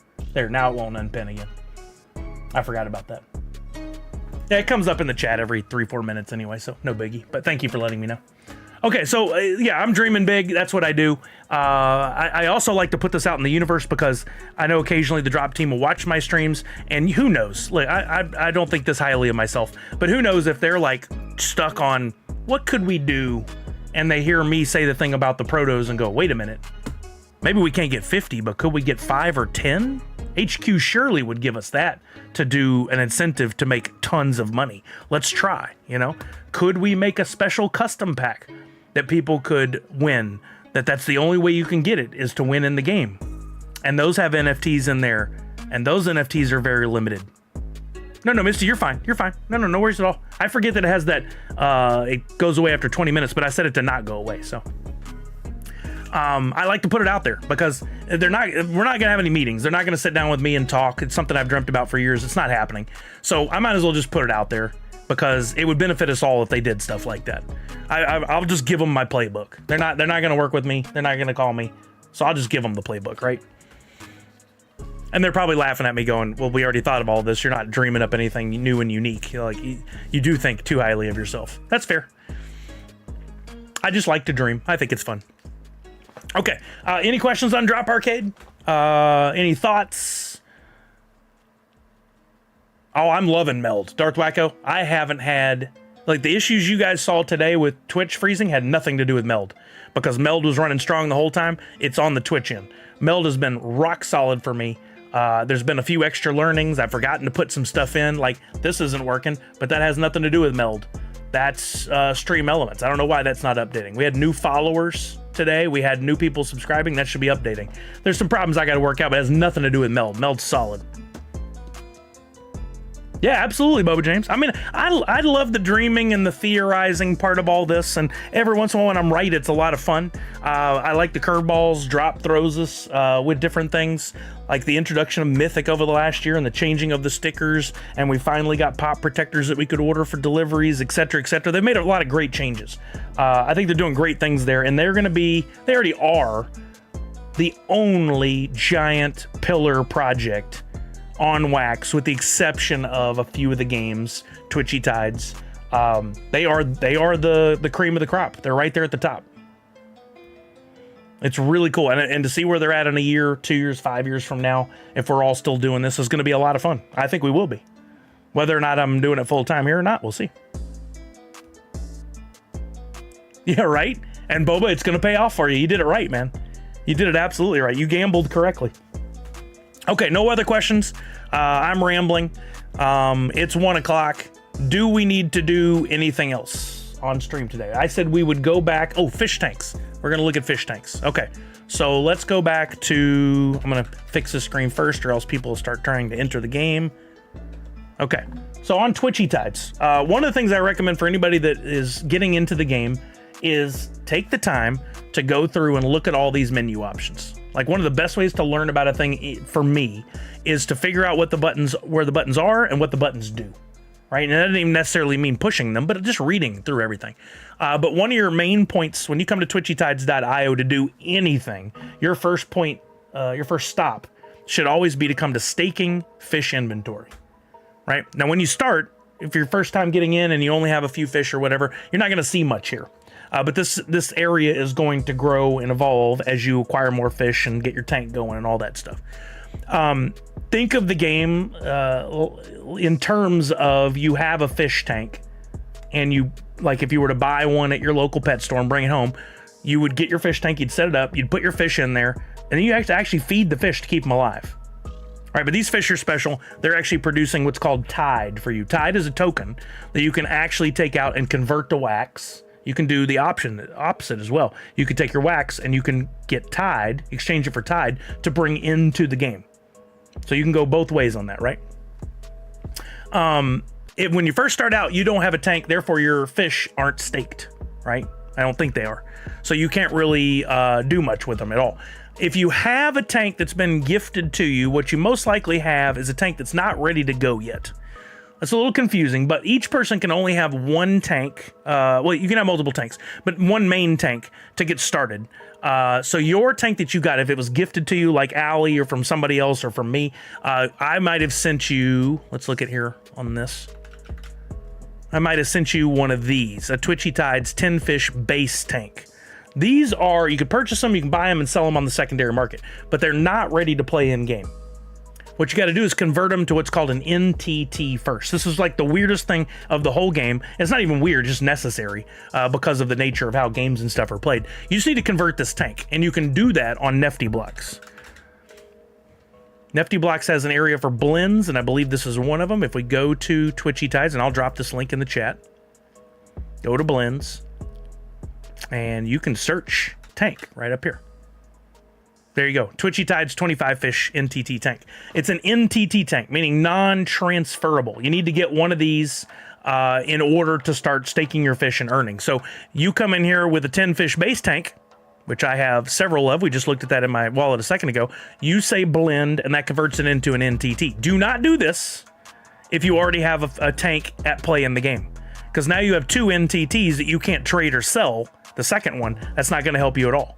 You only do this the first time with one tank. All right, hopefully, Allie, are you watching? Are you seeing this? Or are you busy? You might be busy working today. But if you got one of those tanks that somebody gave you, you want to convert that to an NTT tank. Then you come into the game, and you'll have to stake your tank. Anything that you want to use in the game, you have it in your wallet, in your Wax wallet. But if you want to use it in the game, you got to stake it. It doesn't come out of your wallet. This is what they call non-custodial staking.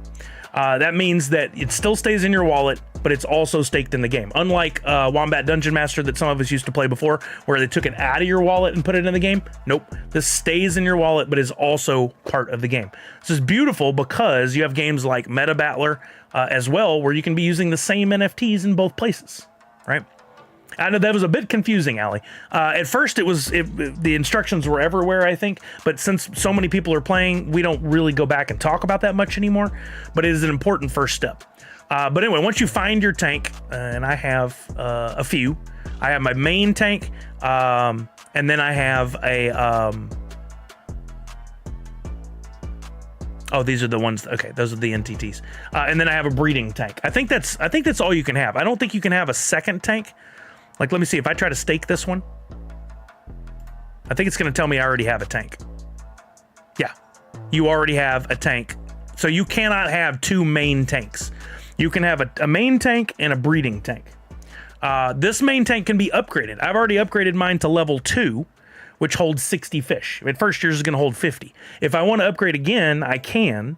And for 1,500 tide, which I actually happen to have now, I could take this all the way up to 75 fish that it could hold. But do I want to? For me, the tide's more valuable right now. I don't necessarily want to. 50 fish, I got some that are barely earning anything. I would rather level all those fish up, make them more valuable fish, and then when I get to the point where they're all earning a lot, then I might increase the size of my tank. I don't really see a reason to do that. I probably should have never even gone to 60, honestly, because no matter what, if you have more fish, that means you got to feed more fish, and I don't really want to do that. So if you stake a fish, can you use it in the games? Yes. So going back to the staking fish inventory, take off tank. Let's just look at fish. All of these fish are in my tank and they're earning. Oh, wait, let me go to staked ones specifically, because I don't want anybody confused thinking I've got Model X in there. I don't. All these fish are staked in my tank, so I'm earning from them, right? If I want to use them in the games on on my stream or in the Twitchy Tides TV or whatever, they need to be part of your Twitchy team, which is not done by default. So once you get your tank in place and you stake your fish, that means they're in the tank, but now you need to basically put them on your roster, on your team, right? You have to sign them up for your roster. And in order to do that, you'll go to the corner and say register. So they're already staked, and now you register. Once you register a fish or up to 5 fish, you can click on Twitchy Team and you can see your team that you'll have going into games on different streams. By default, whatever you have in the first place, if you just type in, let's say the code word on a game is play, you type in play, it's going to put in your #1 option automatically. But if you do like !play 2, in this case, it would put in my dot. If I did !play 5, it would put in my fanged fishy. You got to remember what slot each thing is in, or maybe make a screenshot of this, or you can refer back to this page at any time, and you can move them around. If I wanted to make fanged fishy slot 2, I could do that. Now I want him in 3. There you go. See? And then you just save changes. Boom. That's your team. Yep, exactly. Right? It starts to make more sense, doesn't it, Miss Fancy Cherry? Exactly. So you put your tank in play, you staked it. You put your fish in play, you staked them. At first, nothing's going to happen. But after a few hours, actually, after a few days, your fish are going to eat up all the food they were given by default, and they're going to need to be fed. You've got to feed them fish food from the game in order to keep them alive. At any point, you can go over to the drops on Nifty Blocks, and you can buy food. Wait, is it not in here anymore? So it's only on. Okay, this is the part that confuses a lot of people, and I was wrong on what I just said. You used to be able to buy food here. Now you have to buy it in the store on the site. So there are 2 areas where you can buy and blend, and it gets confusing to people. I think Pop Paragon's been trying to work on something that puts them all in one spot, but because they require different parameters, different ingredients and things, it won't work. So you got to remember those 2 spots, and then always go, well, if it's not there, it must be there. Well, I need food. I can't buy it in the drop section here. If I go over to the website, Twitchy Tides, and go to game shop, this is the shop, and there you go. You can buy food for Aqua right here. So for 50 Aqua, you can buy 10 food. Used to be you could buy food for, it was like pennies, right? I don't know what 50 Aqua comes out to anymore. like how much that costs, like what the conversion might be. But food is still relatively cheap, right? You can buy it. There's 50 food, 10 food. Oh, that's that weird blend. So that's the main one right now. There also used to be some blends on, I don't know if they're still there, where you could blend fish for food. Let's see if that's still there. Yeah, you can. Look at this. You can use uncommon Series 4 fish to blend for food. So if you find yourself going, well, I need 50 food, I could go over here. Do I have any of these Series 4 fish? Look, I have a bunch. But if you don't have any, you could go out on the market and see how much it would be to buy one. Look at 10 cents. For 10 cents, you can buy a Tuna Turner or a James Pond. Wait, are those eligible? It's got to be, what series did it say? It has to be a certain series. Those may not be eligible. Uncommon Series 4. Let me open this in a new window. Find cheapest. Series 4 rarity. Uncommon. Oh, it's in alphabetical order. There you go. Okay, 34 cents. 50 food. So you can do the math on that. What's that? 0.03 cents for food, for each food, something like that. Yeah, there you Priscilla, there you go. Exactly. For 10 cents a day, you can feed an entire family of fish. Joe Skittles, the TT homepage also shows the marketplace to buy food. There it is. Okay, there's a third place to remember. Yes, this can be a little confusing, but I know they're always trying to work to fix this stuff. Homepage has... There's the market. Yeah. But keep in mind, this section here labeled drops, that's the same that's on Nifty Block's drop section. This market here is from literally the secondary market of people selling, not Twitchy Tide selling, people selling. So yes, you can go buy food for 56 cents here. And ultimately that's cheaper than buying 2 season 4 uncommon fish because you need 2 for the 50 mega food. So you got to do that math each time and see if it makes sense. But you can get 50 food for 56 cents. Boba James. So yeah, there's a few areas you got to look at, but keep in mind this market here is just a plug-in. It's just another window to look at the exact same thing as this. That's the Nifty Blocks market where individuals are selling stuff on the secondary market. It just pulls it into the website. So if you compare Twitchy Tide's 1-1 pack, 110 wax, you went over to the market, you'd see the exact same thing. You got to remember, you got to think about it though, before you just go, oh, I'm going to purchase food because I see it. That must be what it costs. Buy. Wait a minute. Hold the phone. Don't do that.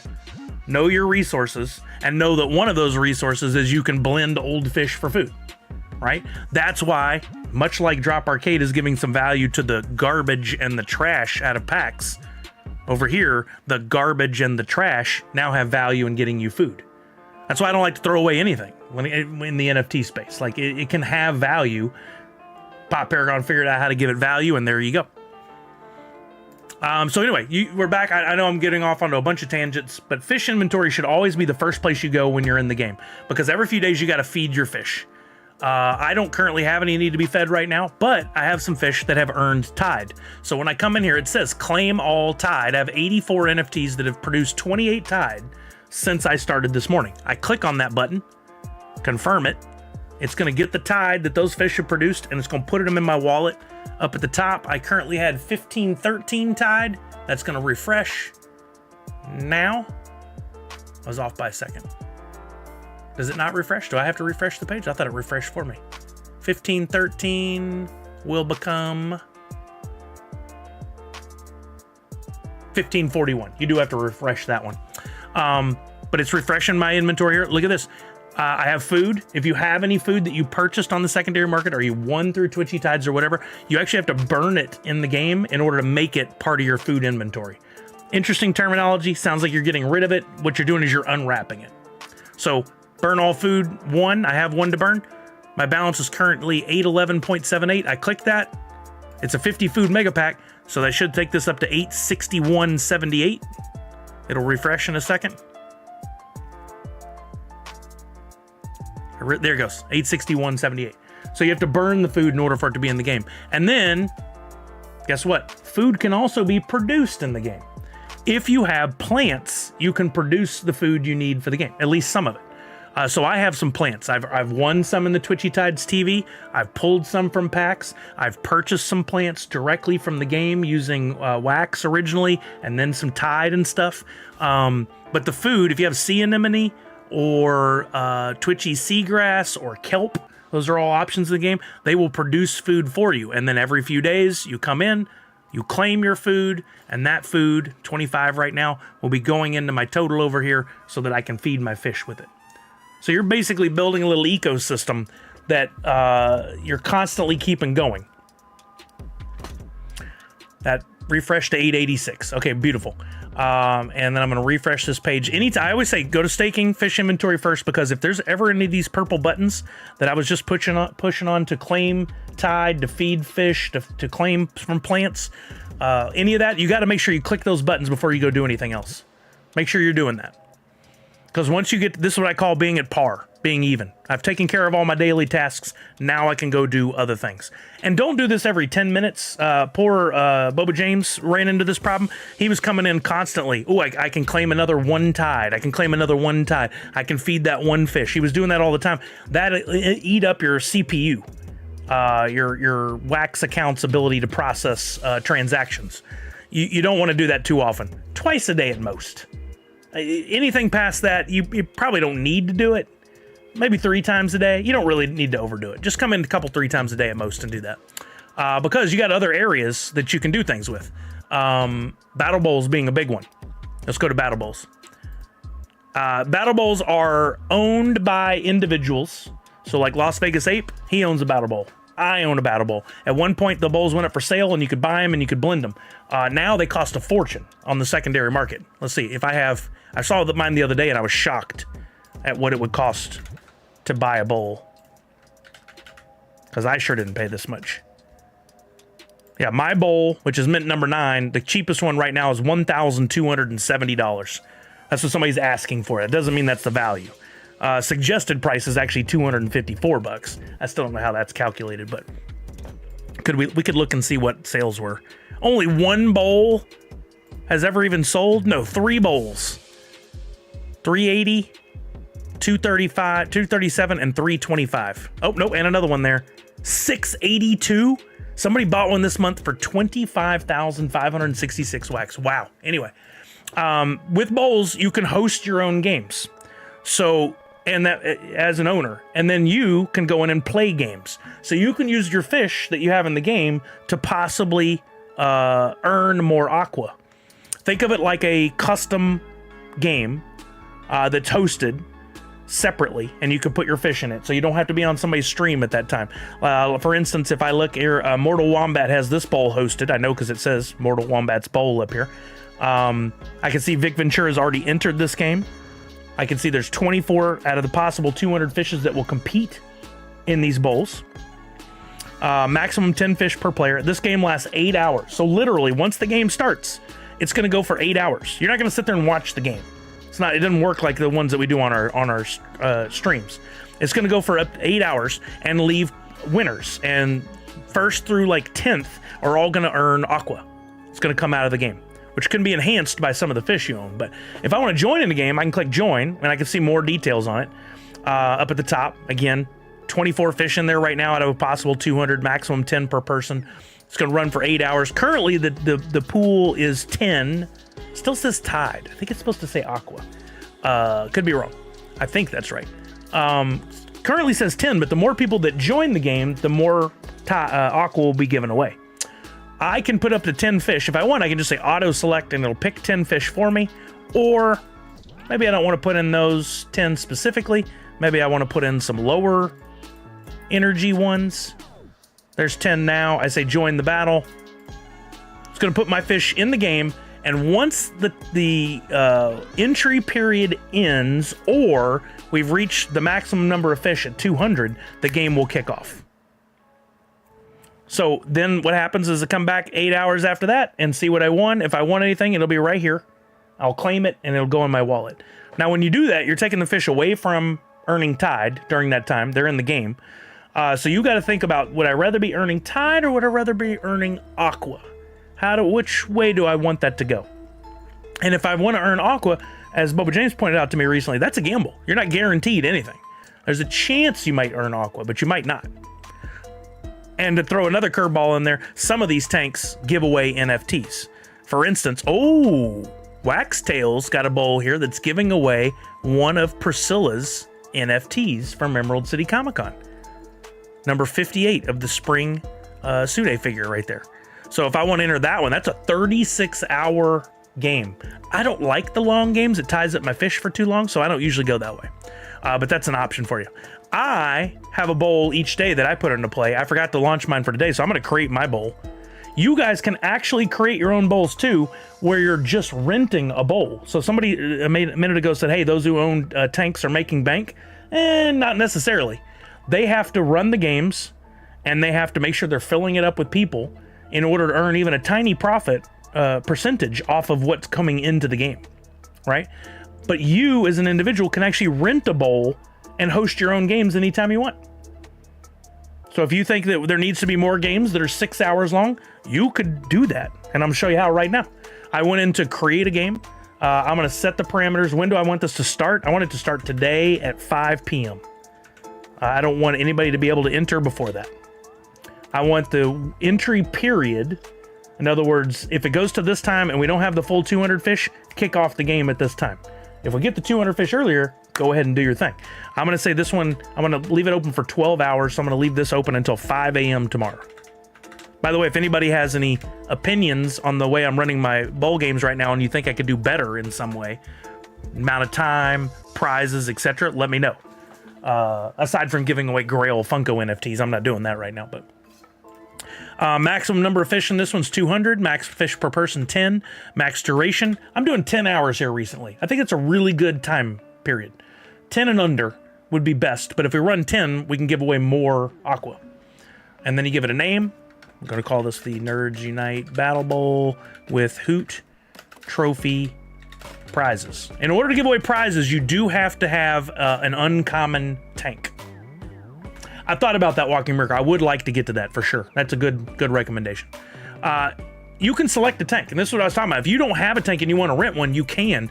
Cheap. Like real cheap. You can rent this one for 3 Tide. That's nothing. That's like there's like little to no value to that. You can rent a tank for next to nothing. That's 5 Tide. 1 Tide right here. And that's an uncommon tank, which means you could give away prizes too. I have a tank. I don't need to rent one from anybody. Mine is available for 5 Tide to rent, which is not bad. But listen, I'm gonna pick my tank because you have to have a place to house the game. I'm gonna put in, you have to put in 1 NFT to participate in the game in order to make it active. I'm gonna put in one of my codename kitties. And then here's where the prizes come in. I've already made NFTs and put them in here so I can pick them. I'll say manage distribution, and I'll say, okay, if you get first place on this game, you're gonna get the first place Twitchy Tides Hoot with the gold trophy, number 9. If you get second place, you're gonna get the silver trophy, number 9. And if you get bronze, third place, you're gonna get the bronze, number 9. Save the distribution. Game's all ready to go. I hit create battle. Confirm it. And it's going to make the game. And then as soon as the game's made, we'll see it on the area for my bulls. Or for play. Sorry. I'm going to click there and then there real quick. So I go to Battle Bowls play. We'll let this refresh. And sure enough, there it is. Here's the game I just created. And you'll notice you can't join. There's no join button right now, because it's on a countdown to when the game goes live. If you want to, you could set your alarm to come back at 5 p.m. Pacific today, and you could enter the game right away. I do that on purpose because, as it just so works out, your energy is refreshed every, 3 days, I think it is, at 5 p.m. Your fish can only enter so many games, you only have so much energy, but it refreshes every few days at 5 p.m. So what's going to happen is, this is going to refresh and my game's going to go live at the same time, meaning everyone in the game, everyone that has fish staked, will have fresh, fully energized fish ready to go into the game. Walking Miracle says, everything else about your bowls works great in my opinion. I missed the occasional entry period, but generally love to play. I mean, you could literally, I'm almost 100% now. I maybe miss the occasional, like 1 day a week I'll forget about. You can set your alarm on a recurring alarm on your phone, your iPad, whatever, and say every day at 5 p.m. Pacific, remind me about Sully's Battle Bowl. and then just come in and enter the battle bowl. You just need to make sure that you're saving enough energy to participate in my games. I give away these trophies, and then at the end of the month, if you get the most overall trophies, you get a bonus NFT that's usually a 101.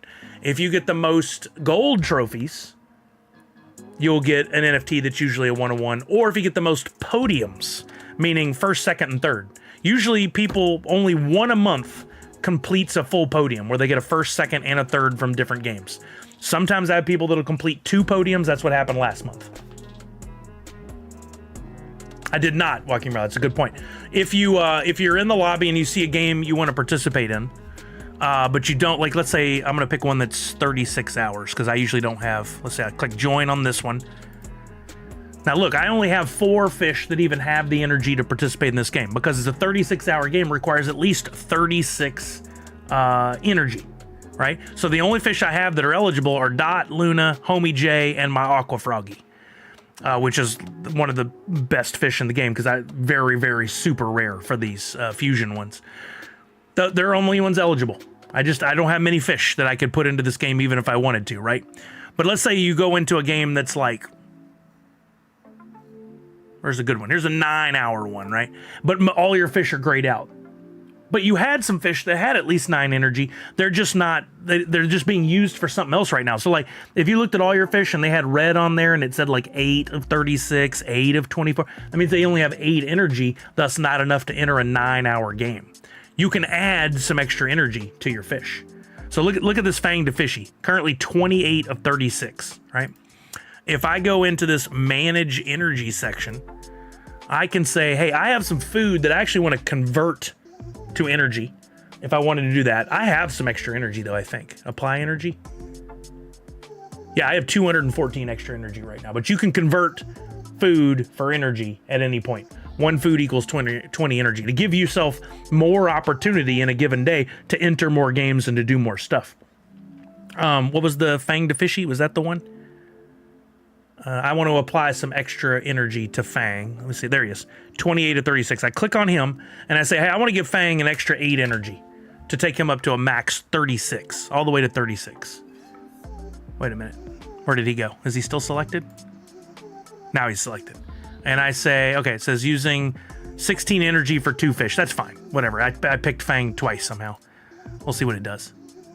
No, that's probably going to break it. Let me unselect that. 1 energy for 1 fish. Apply energy. It's going to say, hey, you want to give this Fang 8 energy? Okay, confirm. And now when I go back in to play a game, I'll go back to the lobby. I'll pick that one again. And look, Fanged Fishy. Oh, I only applied 1 energy. I forgot to say 8. But you can see it moved from 28 to 29.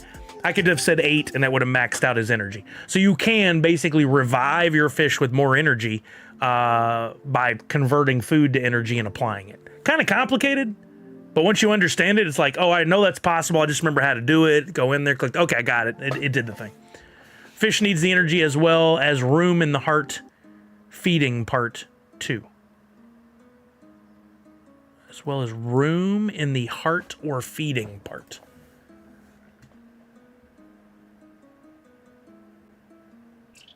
I forget what that represents again. The 19 of 72. I forget what that represents. Hold on, let's look at the fish in over here. Fanged Fishy. 19 of 72. Oh, that's the feed. That's the feed. Isn't it? Let's see if I feed that fish. Because you feed it every 72 hours. Yeah. So I click confirm. That should bump it to... Does it go to 0 of 72? Is that what it does? Let's see what happens. I almost never run into this problem because I don't really participate in that many battle bowls. I should participate in more, but lately Tide has been more important to me than Aqua. I've been slowly building up a supply of Aqua, but Tide for the blends and breeds has been real important. So I'd rather my fish just go on and earn their daily Tide. Come on, refresh. Sometimes this takes a while. There we go. Yeah, now Fang says 0 of 72. So the 19 is it needs to be fed, in other words. He doesn't have full, he hasn't been fed. and he has to be ready to go to enter stuff. So you can feed to get him back to even there. There you go. Yep. It's an easy to misstep, and it's gotten me before. Another thing I just found out is if you buy fish off the secondary market and you go to use them for things in the game, there's a chance that when they were on the secondary market, they needed to be fed. They had claims against them, and that threw me off on something. It doesn't, like when you sell a fish on the secondary market, if you hadn't fed it recently and it need to be fed, the next guy's got to pick up the slack for you. It doesn't just refresh the fish, which is interesting. Yeah. But that's a more minute detail that you're probably not gonna have to learn until you run into a problem. So yeah, stake fish inventory. We did that. We talked about battle bowls. Then you got your daily treasures. So if you're participating in battle bowls, if you're playing on Twitch games, if you're staking, and we'll talk about staking in a second, then you can earn your chance at different treasures. Every day at 10 a.m. Pacific, you get new treasures. I already claimed mine from yesterday, or from 2 days ago. I need to claim mine today. So I have treasure waiting because I did participate in games and had some staking and stuff. You won't know which level rewards you get until you click the box. Looks like I got level 2 on that one. So I get 2 rewards in this box every day. Could be 3 sometimes. But I get 2 rewards from this box pretty much every day. Come in, it could be tide, it can be aqua, it could be packs, it could be fish, it could be seagrass, all kinds of stuff. Sometimes it's even blank. It's just a blank spot. Because it's a little bit of a gamble, right? I got 12 aqua, 10 tide. Better than a kick in the pants, right? Claim those rewards, that'll put it in my account. Good to go. Oh, but I have noticed I'm getting 2 rewards. And I think I'm not quite sure why. Are everybody getting two rewards? Oh, thank you, Rod. I appreciate you, man. Absolutely here to help. If you ever run into any problems and you need some help, come by the stream, live Tuesdays and Fridays. Giving away stuff all the time. Prizes, playing games, whatever. And then if you find yourself with some questions in between streams, I'm on Twitter. And that's the best way to get a hold of me. Chances are it's not anything that needs to be sent in a DM. It's not really private. You could just start a tweet with @CSSully. Hey, I don't understand this. What does this mean? And give me a screenshot or whatever kind of information you can. And I look at that regularly throughout the day and will try to respond to you immediately. If you want to send me a DM, I have to follow you first or send you a message. If it's something that you want to keep more private, you can always just start a regular tweet with @CSSully. Is there any way I can DM you or you can DM me? I have a question.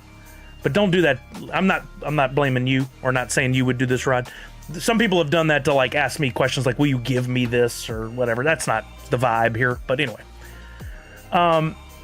it's a bonus box for tide stake. Okay, I thought that's what it was. And because of this, usually the second one I open is a tier 3 because I'm staking a lot of tide. So let's see what happens when I open this. Should be like a bluish color. I don't always get it, but I sometimes get it. What's happening here? Uh-oh. Let's try. Oh, there it goes. Dang it. I refreshed at the wrong time. I don't think it took the refresh, though. Okay. 11 aqua, 18 aqua, 10 tide. All that's free. The only thing I'm doing that's extra to earn any extra is I'm doing what's called staking. Tide staking. And this is about to expand. There's going to be wax staking coming up in here as well. But for right now, tide staking is where you can take and stake your tide in the game.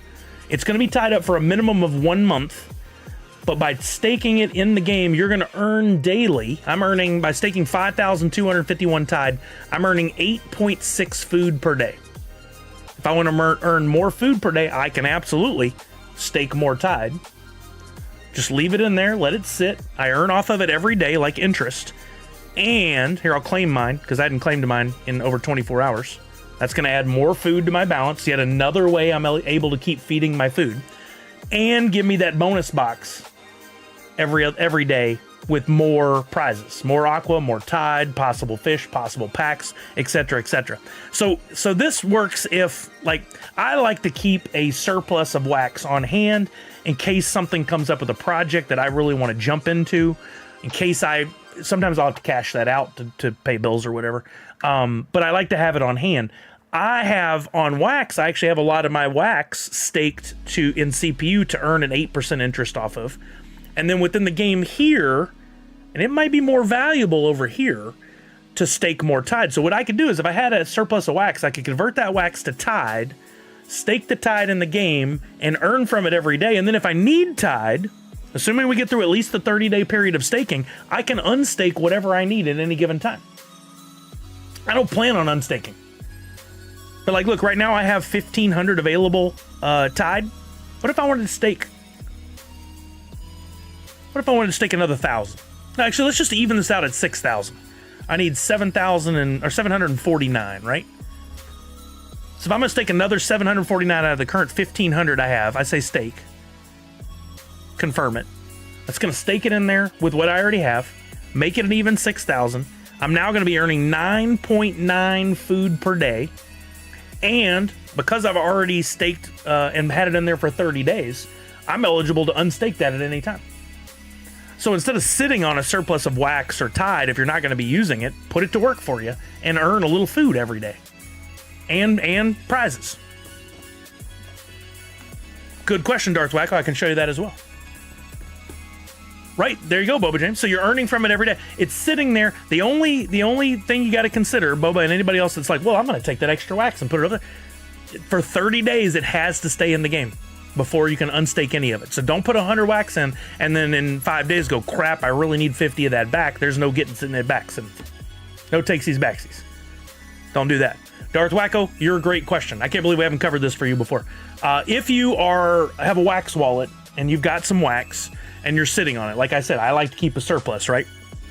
Go to My Cloud Wallet. I'll drop the link in the chat here. This is the home for everything about your Wax wallet. This is the home for your Wax wallet, right? So you can actually see, I have Wax, I have Woofy, THC. You can see what you have in your different coins. And then you can actually see your NFTs in here because they're in your Wax wallet. You're just looking at them through a lens when you're looking at Twitchy Tides IO or Atomic Hub or Nifty Blocks or anything. They're all in your Wax wallet, so you can actually see them in here as well. And then there's this staking rewards section down here. Go to staking rewards. And in here, you know, we've talked about you need RAM to store your NFTs, and we've had a debate on exactly what RAM does, but the way I understand it is for storage space. And then you have your CPU and your, what's the other one? RAM, CPU, and net, right? Your RAM, you're going to have to buy some every once in a while as your collection grows, you got more stuff on sale, etc., etc., etc. Your net, I haven't really had to mess with in forever. I don't ever mess with that one. But your CPU handles how many transactions within a given amount of time you can do on the Wax blockchain. At least that's the way I understand it. Y'all can tell me if I'm wrong. I forgot this for a long time, or I didn't know this for a long time, and then I still forgot exactly what it does. But you can stake your Wax in CPU, and for whatever Wax you have staked in there, you earn off of it every few days. It's under the stake, vote, and earn section. I currently have a pretty good chunk of Wax staked in there. And I earn, it's up. We're earning 8.96% on staked Wax right now. That's, of course, annually. But you can claim every few days what you've earned and then simply reinvest it if you want, so you get that compounding interest. This may not seem like it's worth a lot right now because Wax is so low, right? Here is I haven't claimed in a few days. I've earned 25.33 Wax for doing nothing. My Wax is just staked in CPU. I could take it out at any time if I wanted to, but I had extra Wax, so it's just parked there and I'm earning from it at 9% annually. So over a few days, I earned 25 Wax. I can claim that. It'll claim it. It'll put it in my wallet. It'll take me back to 0. I don't know if it refreshes or if I have to refresh it. Let me refresh it. Go back to stake, vote, and earn. Yeah, it's down to 0. I already earned a little bit of a fraction in those few seconds. But in order to earn, you have to do one task every few days, and that is you have to vote. And this part is still very confusing to me, so you can find somebody else who can give a better explanation. But there are people that decide on changes and the future of the Wax blockchain, right? I don't go in and vote individually. I doubt many of you guys do either on the changes that are upcoming, but you can have people vote for you as a proxy. So because you have that wax staked, you have a say in changes that will be made. I don't know what those votes are. I don't care. Really, not right now. Maybe I will one day. So I just had to pick somebody to vote for me as a proxy. And on recommendations from the community, I picked this person, SXAH4.wham. I just remember SX, like 6. I put that in each time. There they are. I say vote. And you'll notice this bar vote strength right here will go from 94% to 100. Like I think somebody said once every 5 or 6 days, you need to vote again to keep that at 100%. So if you've never voted before and you're sitting on 30,000 wax, you could have had that working for you the whole time. But nobody told you this area existed. Now you know. You can take that wax, you can stake it in CPU. You got to stake it in CPU in order to be eligible, I think. Oh, it looks like maybe net works also? Yeah, net also works towards that, but I stake in CPU because that's also going to help me on number of transactions I can perform in X amount of time. But all that CPU and net combined becomes your stake tokens that you earn up to 9% off of. I think that number fluctuates. Come in once a week, set an alarm, claim the tide you've earned, revote, get you back to 100%. That's it. Boba says I'm only at total stake tokens wax 517 wax stake. So you could probably earn like a portion of a wax token every few days. I don't know what your rate of earning would be at 517. Yeah, I went big. I had at one point upon a time when the NFT sales were doing really well for me, and I was selling some packs that I had gotten from Tops and some other stuff. I was sitting on a large chunk of wax. And instead of cashing out because I was thinking wax would go up and I didn't want to give up on those potential earnings, I just staked it there and I, for all intents and purposes, forget about it. I just forget. And that's why when somebody one day was like, I was like, I never have problems with performing a bunch of functions on Twitchy Tides. Why are y'all having problems? It's because I have more CPU staked, which gives me more bandwidth essentially to do things with, and so I can have a little more leeway there. But I'm also earning. So you know, if you have a little money and you want to put it over there, you can stake it in wax. Now, if wax were to go up to a quarter, be worth a quarter each, I might debate going, well, maybe it's time to unstake that wax and cash out. But I would also still be earning 23 wax like every 4 or 5 days, and that's at a quarter a piece, so that's like $6 I'd earn a week in interest. So I'd have to debate like, what in my life, where do I need to be? I think it would be really cool if I could actually claim my wax rewards and automatically restake all the time, because I forget to go in there and stake anymore. But the fact, like right now, I think I could unstake any of that amount that I wanted. So honestly, the wax I'm sitting on, I might as well stake more. But wax could go down to being worth a 0.01 cents. And ouch. You know, did I really want to have my money tied up in that? I don't know. Looks like wax has gone up a little bit. It's at 0.0255 right now. I want to get back to the days of 0.07. I'd be sitting pretty then. Yeah, you can do that with Nefty. Nefty's not earning... No offense to Nefty. I love Nefty blocks. That's my site of choice when it comes to all this. But it's really not earning much. Nefty's not very valuable. When I first started doing all this, in order to mint NFT, or not mint NFT, to make blends and packs and stuff, you had to have invested in X amount of Nefty on Nefty blocks and had that staked. And it came to the tune of like a couple grand I had to spend in order to get in the game to be able to do packs and stuff. They've now opened that up for everybody, and the value of the Nefty has gone down so much, it's worth like a couple $100. It wasn't worth my investment overall, I don't think, but I had to do it for my journey. Staking Nefty earns wax though, so I only buy NFTs there. I don't think it earns you enough, to be honest. You have to do the math. But just based on what I earn from what I have staked, I don't think it's worth it to focus on that. I think putting your wax into CPU and earning 9% return from it there is far more valuable. Or depending on how much Twitchy Tide you play, staking Tide to earn food might be far more valuable. One more thing. I know we went deep in the weeds here, but for those, maybe some of you are learning and not really saying anything. If you're playing Twitchy Tides regularly and you want to get the most out of the game, a lot of stuff I was just showing is going to give you a lot more fun to get involved with, and give you a lot more potential to earn and win, right? One of the things I've really noticed is with Twitchy Tides TV, I'm in digging regularly. I need to be earning Aqua as much as H2O as much as possible so I can constantly dig. Things like subscribing to the channel, having a subscription to Twitchy Tides TV gives me more earnings. It's worth my Prime sub at least, if not giving it the $6 a month. It's worth it. Building out my library of fish is very important too, because let me go back to the Twitchy Tides on Twitch.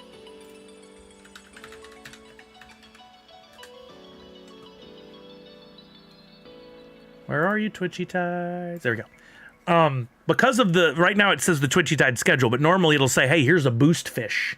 And it'll show it in this area. And right now we know that the boost fish is this rip tusk. It shows it right there normally.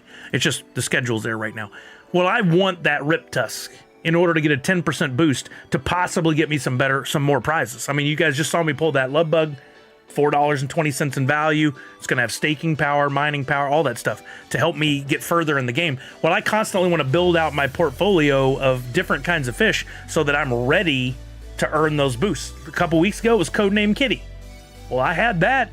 I was good to go. Who knows what it'll be next week?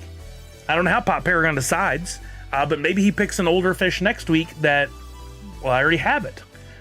And so I'm automatically going to earn that boost. Let's see. I'm earning at a pretty good clip now. What's my balance? 2,690 H2O right now. That's time for another dig. Let's see how this one goes. This should be digging a hole, I would think, after pulling the love bug last time, but we'll see. A James Pond. I just got a James Pond. Look at this. 2 fish in a row. That's crazy. I don't normally have that luck. I dig a lot of holes, but it's part of the game. I'm now at a 30% boost rate because I have the Rip Tusk and whatever the Magic Mystery Boost Fish is this week, and I'm a subscriber. I think all those things play in together. So you do those things and increase your chances of pulling stuff. I don't know if what I'm spending on Twitchy Tides in a month is getting back what the equal earnings, but I really don't spend that much. I buy the occasional pack, the occasional fish. Mindy just pulled a Big Richard. That can be burned for food. Dig stats? Good question. They had dropped a lot.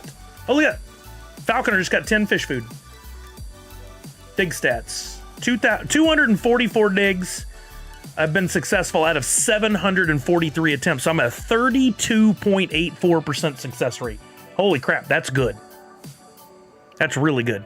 I don't know what other people's dig stats look like. I know Darth Wacko, his was down to like 22% or something. So not so bueno for him. Boba James, you just did yours. You're at 30.66% success rate. So you're a little bit below me, but you're still in a good range. You're still in a real good range. Who else is doing it? Walking Miracle is currently at 28.88. Not bad. Whoa, Linder's at 37% success rate. Woo! She has some good luck. Linder has some really good luck. McD said, I tried to sell a premium avatar pack and no one was buying, so I opened and pulled the grill. What? Let's go! You guys with your avatar luck. Congratulations, McD. That's dope. I'm so happy for you. You're at 19,000 H2O, but didn't you convert a bunch of Aqua to H2O, Darth Wacko, or was that Boba James? Oh, Mortal Wombat just got a fish pack. Who knows what they'll pull out of there? Yeah, 30 plus I think is really good. Linder's killing it right now. She's putting us all to shame. Oh, somebody dug a hole there. Who was that? Misty is at 42.59% success rate, but she's only dug 54 times. Misty, what is your current? Do a balance for me! Exclamation point BAL in Twitchy Tides. She's at nearly 20,000 HTO. Misty, you could sit there and just dig nonstop for days, and you are going to pull some great stuff that you can use in the game, that you could possibly sell on the secondary market, whatever. You are sitting on a, look at Zach Bonifer's at 15,000 H2O. Why are you guys not using it to dig? I mean, you could save it up in case there's another one of those big events like they hosted, was it last month or 2 months ago? That'd be huge. But he's not guaranteed that any of that's going to happen. Wow, there you go. Darth Whack, I mean, you should be digging more often, in my opinion. If you want to save some in case there's another one of those big Saturdays, save 10,000, but go ham on the other, because you're just missing out on, like, that could be converted into food and fish and possibly packs and who knows what else you might pull. You pull the fish of the week, like right now, if you pull the Neon, that's the only place you can get it. So if we go over to Twitchy, and we look at the templates right now this week, the only place you can get Neon is by digging in Twitchy tides. Well, Misty, it's going to happen. It's just par for the course.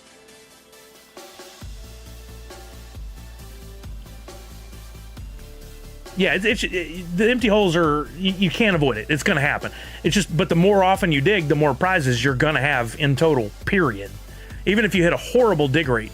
Right now, Neon on the market, the cheapest is $3.53. But look, there's only 1, 2, 3, 4, 5, 6 of them on the market. Period. Out of, let's see how many are actually owned.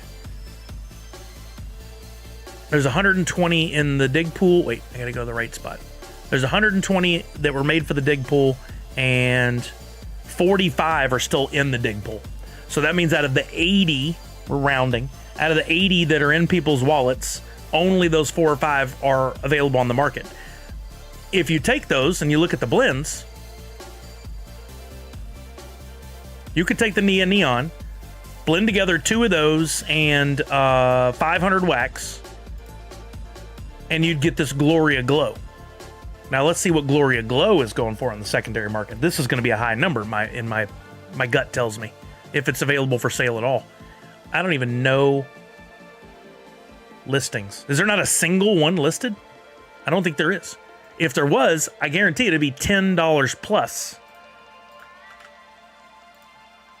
I don't know how to use NFT Hive real well, so I want to come over and look at it over here in Atomic Hub where I know how to look it up. Go back one. Oh, go back another. Did I mess this up? I messed this up. Ding dangle. I'm going through with my brain what makes sense for me, and it's the long around. There's not one for sale right now, but that's a $10 plus fish immediately. So if you pulled in your digging over the next few days, Misty, if you ended up pulling 2 Neons, you could do that blend for 500 Tide, which is that's cheap. That's pretty cheap. You probably earned that pretty quick. If you haven't, you could buy the Tide. You can convert wax to Tide, and now you've got a fish that's pretty valuable. You could use it in the game. It's going to earn you more Tide. It's got more energy, so you can participate in more battle bowls, etc., etc. To me, that's far more valuable than sitting on the H2O. But that's me. I like to look at it as an investment that I keep re-rolling back into the investment. Packs are holding at 11,000 standard and 4,400 premium. So the premium sold more than I thought it would, they would. So we're looking at maybe a 40% burn?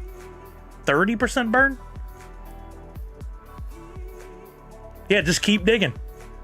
Well, yeah, if you go even higher, 2 Glorias, and you're able to blend up. I did that with the, where do I keep losing my tabs? I did the Nessie Stormmare, or whatever his name is. I can't remember. But I did that one and blended all the way up. So I have the this one, the Inferno Nessie, which is super cool. It's one of my, I'm super happy to have. There's only 25 of them in the world. I have no idea what those, Inferno Nessie.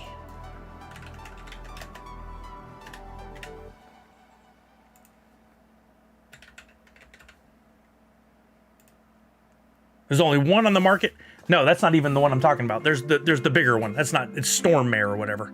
But that one, that top one, I have it in my collection. Good Lord, I am fumbling here. Is it Storm is in the name of it? Yeah, this one. Nessie Nightstorm. This one I had to blend up to. There's only 25 in the world. That's all there's ever going to be. There's not a single one on the market. But if I were to list it on the market, it would be a big one. It'd be big money. It's a limited epic. If we went to the market, looked up Twitchy Tides, and looked up all rarities limited epic. Look at the prices on these. 50, 88, 170, 381. Like, those are really hard to acquire, so they're very valuable. This is the kind of stuff that you can get from doing the digging. But you gotta do the blends up. Yeah, well, Missy, you've only done a handful of digs. At 50, that's not many at all, so you keep going, you're gonna have those big pulls eventually. Bubba James says all you gotta do is have the stream on, so it's in a way free. Yep, because you're just earning H2O, so no reason not to dig for a sure chance at stuff, but free is free. Yep. Yo, what's up, Project Gonzo? How are you now? I highly recommend. I'm glad we got Miss Fancy Cherry learned about it today. But for anybody else, I think this channel is just brilliant. And to be transparent, I haven't talked about it here before. Maybe I mentioned it once. I'm looking into starting my own Twitchy Tides Scurvy Bot channel as a secondary channel. But I'm trying to figure out the logistics on it. I would love for you guys to be able to earn and win Hoot NFTs by watching that channel and participating. Maybe even replacing blends. We'll see. I'm looking into it. There's a lot of logistics involved to make sure it runs properly. So I'm trying to map it all out now. For those that leave screens open for multiple earn to watch, I set the screen quality to 160 save on band. Oh, that's schmert. That's real schmert. Sorry, I'm confusing people. We're not actually running a game right now. That's Twitchy Tides TV. We were just showing through to here. Sorry, Fawny. Sorry, RXD. Anybody, if I did do a secondary channel just for Scurvy Bot, so you guys could watch and earn and then use that to dig and maybe pull NU logos, packs, hoots, hoot and cows plays, etc. Like, what would you guys want to see in that? Bubba James says, dug up series 4.1 Twitchy Tides, one fish pack. Let's go. Hope your next one is a 10 or a 25. I just got a gift sub. To whom? It doesn't tell you that. Would you be starting a new channel from scratch? Yeah, I think so. I don't like the idea. No offense to anybody that's doing it. I just have watched it, and it's confusing to me when I see that, like, Las Vegas Ape is on. His stream is live, but he's just running the Twitchy Tides Scurvy Bot stuff. I think it should have its own channel. Maybe it would be like a Nerds Unite dig channel or something. I don't know what I would call it. Yeah, I think it makes more sense. Right, if we have all-you-can-eat internet, the only thing you're paying for to participate in all this stuff is your energy consumption, your electric bill, which does go up. But not significantly. I don't think enough to inhibit you from participating in multiple tabs open. Yeah, I've been trying to figure it out. I mean, there's the option of, do you have a dig pass? There's the option of subscription to the channel. There's the option of, hey, if you want to have dig boosts, you could get those things out of a pack. You could win those from my stream here. You could get them with a purchase. There's like a dozen ways you could go with it. So I'm trying to map it all out and see what makes sense without trying to break anybody's bank. Like, my theory is, like, in a given month, if you spent $6 right now, or maybe 10, somewhere in there, if you were currently doing that in the way I do my streams and everything, to get Hoot NFTs, well, you got to pay for blends. Each blend's $3. You total that up, and in a given month, you would only do 3 blends. Maybe a little bit more, giving away the freebies that I give away. Versus, what could I do if you spent $6 to $10 a month on this secondary channel? Maybe you could pull a lot more fun NFTs. And could we include Funko NFTs in the dig? That is part of my debate as well. You're right on track there, Darth Wacko. What if, I'll throw this out there, I'd love to hear your responses, because if you guys are quiet, it doesn't do me any good. Leave your responses. What if in a given month on my channel, you could participate to get all kinds of Hoot NFTs and Nerds Unite NFTs, all the kind of stuff that you would get through blends or through freebies now, and a chance to win a Grail Funko NFT or a legendary Funko NFT or maybe all the above. Neon went to MJ Owns You. I just saw it. I think that's the move. And I think I could make it where it's making enough money where I can afford to give away a couple of really good Funko NFT pops. Like you get the NFT and you redeem it for the pop and all that normal stuff, so that you feel like you're getting a really good value for it, and I'm able to turn it into a little side business. Oh, here was a good one I missed. Sorry, I'm gonna scroll back up. Misty said daily check-in with times posted, even 30 minutes. So if people have questions, they know when to stop in and ask. That's a good idea. That's a really good idea, Misty. Yeah, I think that would be fairly easy to execute as well. That's a good call out. Because right now, no offense to Pop Paragon, I'm just learning from what I'm watching. I don't think he has a set schedule for when he checks in on his channel, but he does occasionally. It would be good, because I would put my face up in the corner as I was helping or whatever, so you'd know. But you could pop in and go, hey, what's the bonus this week? Or how's the bonus boost work? Or what's this pack all about? Et cetera, et cetera. That's a good call out, Misty. I'd keep your all-day channel on the same I do with TTTV. Beautiful. I love to hear that. Otherwise, I think, hey, Squirt. Otherwise, I think TT does their channel really well. I think so, too. Monthly dig pass would be great. Speaking of, will there be blends? Yes, there will be blends this week. I'm definitely going to dial back the number of shirts. This is something you guys have asked for continuously. Keep in mind, it's going to be harder for those who collect the Hoots of shirts to get them all, but I think it's having a negative impact on the amount of blends that are done. So, probably gonna be less Hoot and shirt, more Hoot and cows play, but of course still one of ones and all that stuff. I've already gotten started on the art this week. I think it's a lot of fun. Hope you guys are gonna love it. But what utility are you also offering with your NFTs if you do this? Always a good question. Always something I'm working towards. It's difficult, and I'm all ears if you guys have opinions. It is difficult to create your own utility for your NFTs unless you have something like a giveaway. That's what I've found is best. Of course, my NFTs are stakeable in Wombat Dungeon Master and usable in Meta Battler and in Twitchy Tides to earn you some bonuses. Far be it, it's minimal. There's not a lot, but there's something there, right? But what if holding certain NFTs gave you more chances to win? What if you could blend for tickets for a chance to win? Those are all things I'm investigating right now. That's a great question though, Bubba Jim. One of the first questions I always have about if you want me to be in on this stuff, what is the utility? Yo, Funko Fan 34! Can't stay, but just wanted to wish you a great day and keep being awesome. Man, I appreciate your positive energy. Everything you do oozes amazing positivity, and it's much needed in this world. Have a good one. But, man, thank you. If you guys don't already follow Funko Fan 34, I'm going to give him a little shout out here. I love catching his channel, although I haven't been there in a while. I'm sorry, brother. Life's been busy.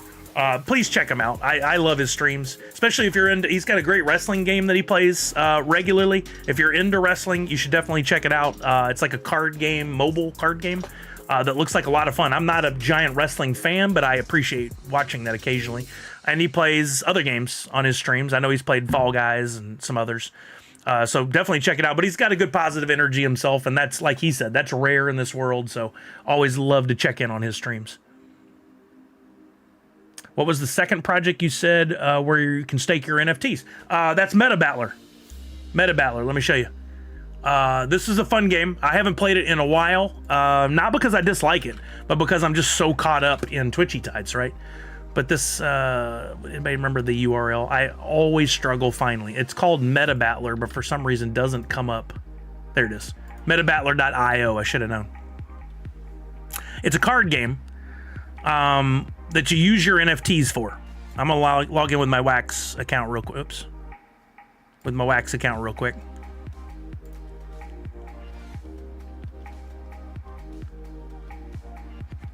Prove it. I haven't logged in a while, clearly. Okay. Should be good here. Okay, so you come into the game. You have a deck builder. So you can build different decks using your NFTs, and then you can go into battles. You can play versus the computer or other people. And this is like a tower. You can work your way through the towers. Kind of like, I always think of like Mortal Kombat. That's the Lewd Tower. There's not one specifically to my stuff. We could just do the Meta Battler one. And you pick your deck. Once you build your deck,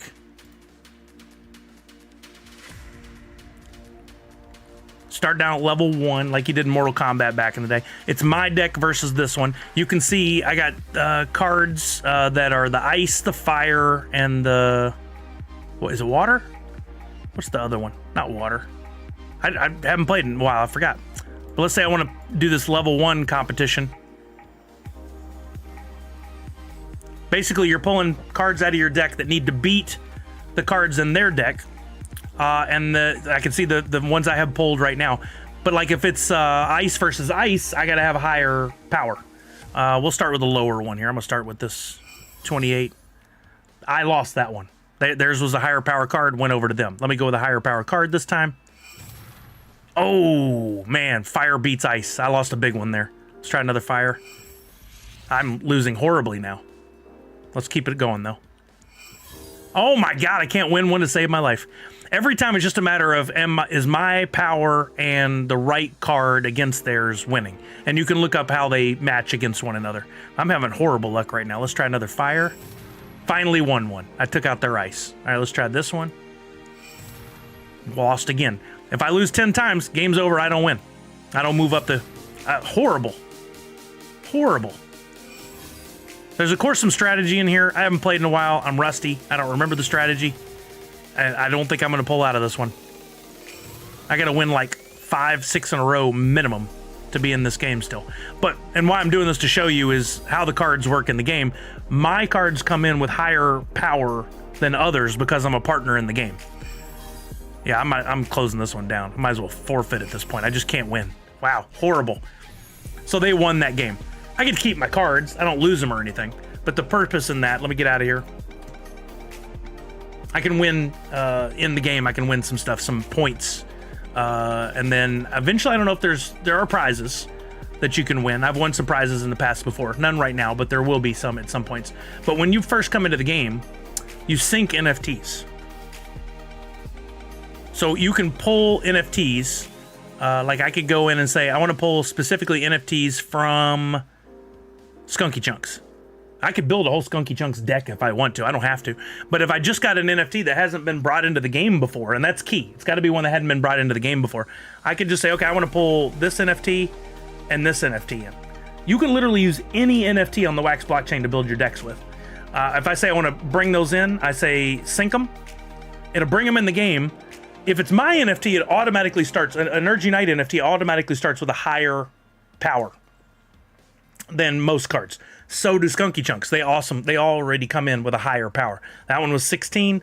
That's an uncommon, not so great. I bring in the next one. 15, uncommon, not so great. Every single NFT you bring in will automatically get a random value, a set to it. And that value follows that card. So if you send it somewhere else, if you sell it somewhere else, that value is always going to follow that card. You can only bring it into the game once. And you're constantly trying to build a bigger deck. So think of it as like taking NFTs that really exist and making them into this version of Pokemon cards. Once they're brought in and converted to a Pokemon card with a power, that's what they have. Right? You can level up that individual card over time, but it won't reset. Let's see, I got a couple questions here. Let me look at. Tech said them Hoot 101s look amazing when playing the game. I mean, they always look good, but cool to see in game.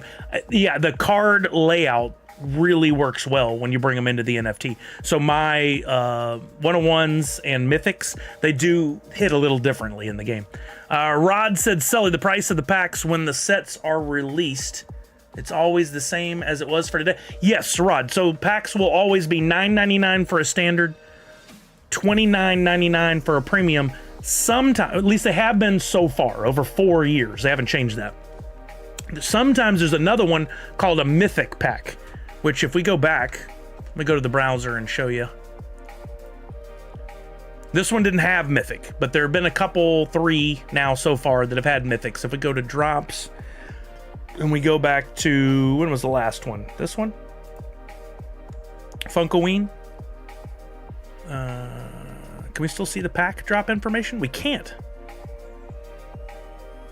It's not here anymore. But there was a third pack. Oh, wait, how it works. Might be there. Nope. There was a third pack for these called a Mythic. And the Mythic is the expensive one. It's $129 for the Mythic pack. But it comes with 30 NFTs and a guaranteed Mythic NFT in there that's guaranteed for a pop. And in this case, it was a 2-pack of pops. Is this the Mythic right here? Yeah. Freddy and Franny as POP. You got this 2-pack if you were lucky enough to get the Mythic. But at $129 and 30 NFTs plus this Mythic, they go so fast. Those Mythics are very hard to come by. I think we've got a few people here that maybe got 1 or 2 ever. I've never gotten one, even though I've tried really hard. But look at the number of redeemables on that drop.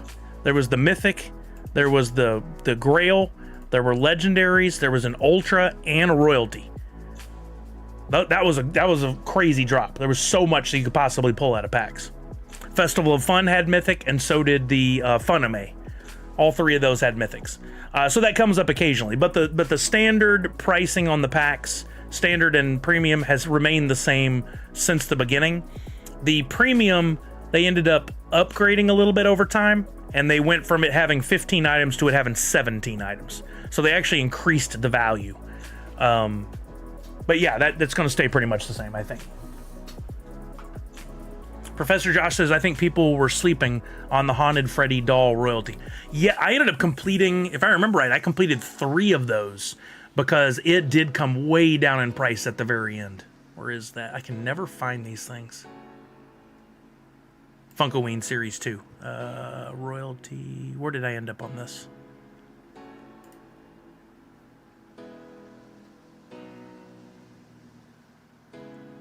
Yeah, 3. I ended up getting 3 total royalties for that one. So I'll have 3 of those Freddys coming in. I think it's a cool pop, but not everybody loved it. Yeah, it was as low as like $40 at one point. But that's a cool pop. Like, I'm excited to see when that finally arrives. One of the things we have noticed is that if it's a really good mold, once it arrives and gets in people's hands, the value goes way up compared to what it was as an NFT because people just are visual and they love to see. The Star Wars pops, people kind of pooped on those because they were the deluxe and they didn't like the size of them, blah, blah, blah, blah. Once they finally arrived, the price went way up because people were like, oh, well, these are different than I thought. I actually really dig these. I want them. It changed, the opinion changed on them. Misty's 2 or 3 for Epic. Nice. Allie says, does anyone want to trade one of the protos for a Judy? Last ditch effort before I nice. Have we? That one's gone to.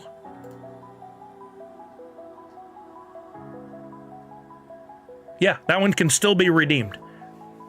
There's another thing for Rod and anybody else. That's another discussion probably for another day. But once the coins are issued on Snapshot Day, those you can still buy and sell those in the secondary market and turn those in for your pops. As an example, I always keep some coins I need to turn in. Beetlejuice, I already got my coins and I need to turn in for shipping. I was lucky enough to get the Grail on that one and I completed a royalty. Just 1 royalty on that one. So I have 2 to turn in. But I could go out right now to the market and buy another Freddy as Beetlejuice redemption token. Let's look and see what that's going for. I could buy here or on drop. Freddy as Beetlejuice redemption token, view on market. Currently $84.44. Is that good or bad? Let's see what it looks like on drop. Decide whether or not that's something I'd even want to do. We'll look at the marketplace there. These are 2 different marketplaces, so the prices can fluctuate wildly. We could also use Pop and Stock's website to look at to make these determinations, but I kind of like going through the process sometimes. Where's Beetlejuice? Beetlejuice, shop collection, and Freddy as Beetlejuice, 77.61 over there. So there's the question as always, and I think this is a great royalty on the Freddy Beetlejuice one. If I spend $77.61 right now, is that going to be worth it? What's the pop going to go for once it hits the tertiary market? I think this could be a very valuable pop in the long run. Let's see what he looks like. This is the physical pop for that one. Can't zoom in. Well, I can this way, the lazy way. That's a dope pop. I think that's going to be worth way more than $77.61. I just don't have the money on drop to spend right now. $84.44. Do I want to spend that on wax? Probably not. Do I believe in the pop? Yes. Do I believe it in enough to do that? It's a gamble. I'd rather have the money for some other projects and stuff. Text said random, but I'm pretty sure Funko Ween was the last drop that had a $60 limit. Oh yeah, somebody asked that earlier. I don't remember. LE 1600-ish too. Was it, Professor Josh? I feel like it was pretty low. 5 ants rented an apartment with 5 other ants. Now they're 10 ants. Tenants. That's good. All right. It is getting really warm in this room. I've been at this for quite some time. I need to go get some lunch, but I think we had some great conversations today. Don't forget, this giveaway is open through 3 p.m. today, so make sure you go and enter. Everyone who enters, if you put in your Wax Wallet address and sync it up in there to enter, you will be getting a free Nerds Unite NU in the style of Teen Titans Go, and I think it looks real sharp. I had a lot of fun designing that. You'll be getting that free logo airdrop to you tomorrow. In your Wax Wallet. It's got to be a Wax Wallet, not a drop wallet. Can't send anything there, only Funko NFTs. And then on Thursday, the plan is to have some blends where you can take that logo and upgrade it into something more rare, more fun, featuring Hoot and Cow's Play. It's up to you. You don't have to convert that logo. You can just keep it, whatever you want to do. Blend should go up on Thursday. Tomorrow, I may very well log in and do a live. I don't know if I'll do it right at 11. I probably will. I'll probably stream live at 11 to look at Drop Arcade once it's live and see what we can learn from it. See if there's any unique stuff going down, if Drop makes any announcements, what the replies and sentiment from people are. It's going to be interesting. So I may stream for a little while just for fun. There won't be a freebie or anything like that, but still time to buy more packs to feed your addiction. Yeah, well, yeah, always an issue, always a thing. Okay, any questions, any thoughts, any concerns? If not, we're gonna raid over to somebody else, and I'm gonna get out of here so we can eat. I think we almost always end up in the Twitchy Tides, Twitchy Tuesday lineup with Welsh Dan up, and I almost always raid him. He is live right now. He's a great, very positive guy. He knows a lot about Twitchy Tides as well. So for any of those of you who are interested in learning more, seeing somebody do more with Twitchy Tides and asking questions or whatever, he's a great guy to do it with. Very positive, really fun. Who knows what giveaways he's going to be running. He's going to be running Twitchy Tides, some different versions of it on his stream. So hopefully you guys can jump on over and have a little fun. I think that's it. I think that's all. So let's get this going. I'm going to add some Sully Bucks to all of you first. Got to go to the right place. There we go. Oh, I have it here the whole time. Add points all 100. Tex said, wow, I get out of work and stream's over. Oh no, I'll catch the VOD now as I can eat dinner. Hope you all have a great afternoon. Thank you, Tech, for coming by. I appreciate you, man. Priscilla, have a wonderful day yourself. Totally understand. Best of luck. Hopefully, if you get a chance, we'll see a live from out at the con, but if not, we'll just be looking out for your posts over the weekend. If you're headed out to WonderCon, make sure that you go by Priscilla's booth and support her in buying something. Or just go by and say hi. Maybe take her an elegant cake, whatever it is she needs. Check in on her, make sure she's doing okay. We're going to raid out of here now. I hope you guys who are going to WonderCon have a blast. Everybody have a good time. Yes, elegant cake, she says. Don't forget to check out her new character, Kippy. There's some, we'll be doing some giveaways of these in the future. She sent me a few of these little beautiful blind bag babies. Rod, thank you for coming by, man. You really made my day. You did what I would dream of for every viewer. You came in, you had good questions, you were willing to learn, you had a positive attitude. I hope we'll see you in the future. There'll be a lot more chances. Be sure you check in on Friday. I give away prizes in what I call the box game. Just this past couple Fridays, we gave away a NFT Pop, a physical NFT Pop. So check back on Friday. I'll be going live at 2 p.m. Pacific. Put that into your Google's worst assistant, Apple worst assistant, whatever you got. We're gonna keep the shiny clearish one. We agreed that was our favorite, so we're gonna keep that one. I'm gonna leave it up here just to taunt people in the meantime. But Derek, thank you for coming by again. Or Duroc, I remember. Like, pass me Duroc. Have a great rest of your day as well. Bubba James said thank you for a great stream. Can tell it wasn't your first stream. That is true. At least my second or third. Robert GP, thank you for coming by. I appreciate you guys. I really do. I know you have a lot of choices on how to spend your time, and many of you come by here, and I appreciate it. Cal Laird, have a great day. Allie, have a great day. Dougie Fresh, take care. Let's raid over to Wellstan. Please spend a few minutes hanging out with him. Leave the stream on. Show some love and support for a good, positive content creator that's far and few between these days. Remember to wash your hands, check in on somebody you love. Make sure they're doing okay. And above all else, most importantly, nerds unite. Everybody have a wonderful day. Bye, Mocking Lazarus. Bye, Randy C. Yes, 11 a.m. tomorrow, Randy. Bye, Misty. Here we go. We're rating now. Welsh, dude. 9, 8, 7. Oh my word. Now I know what you meant by incoming. Now I know what I'm jumping in on that game. by incoming.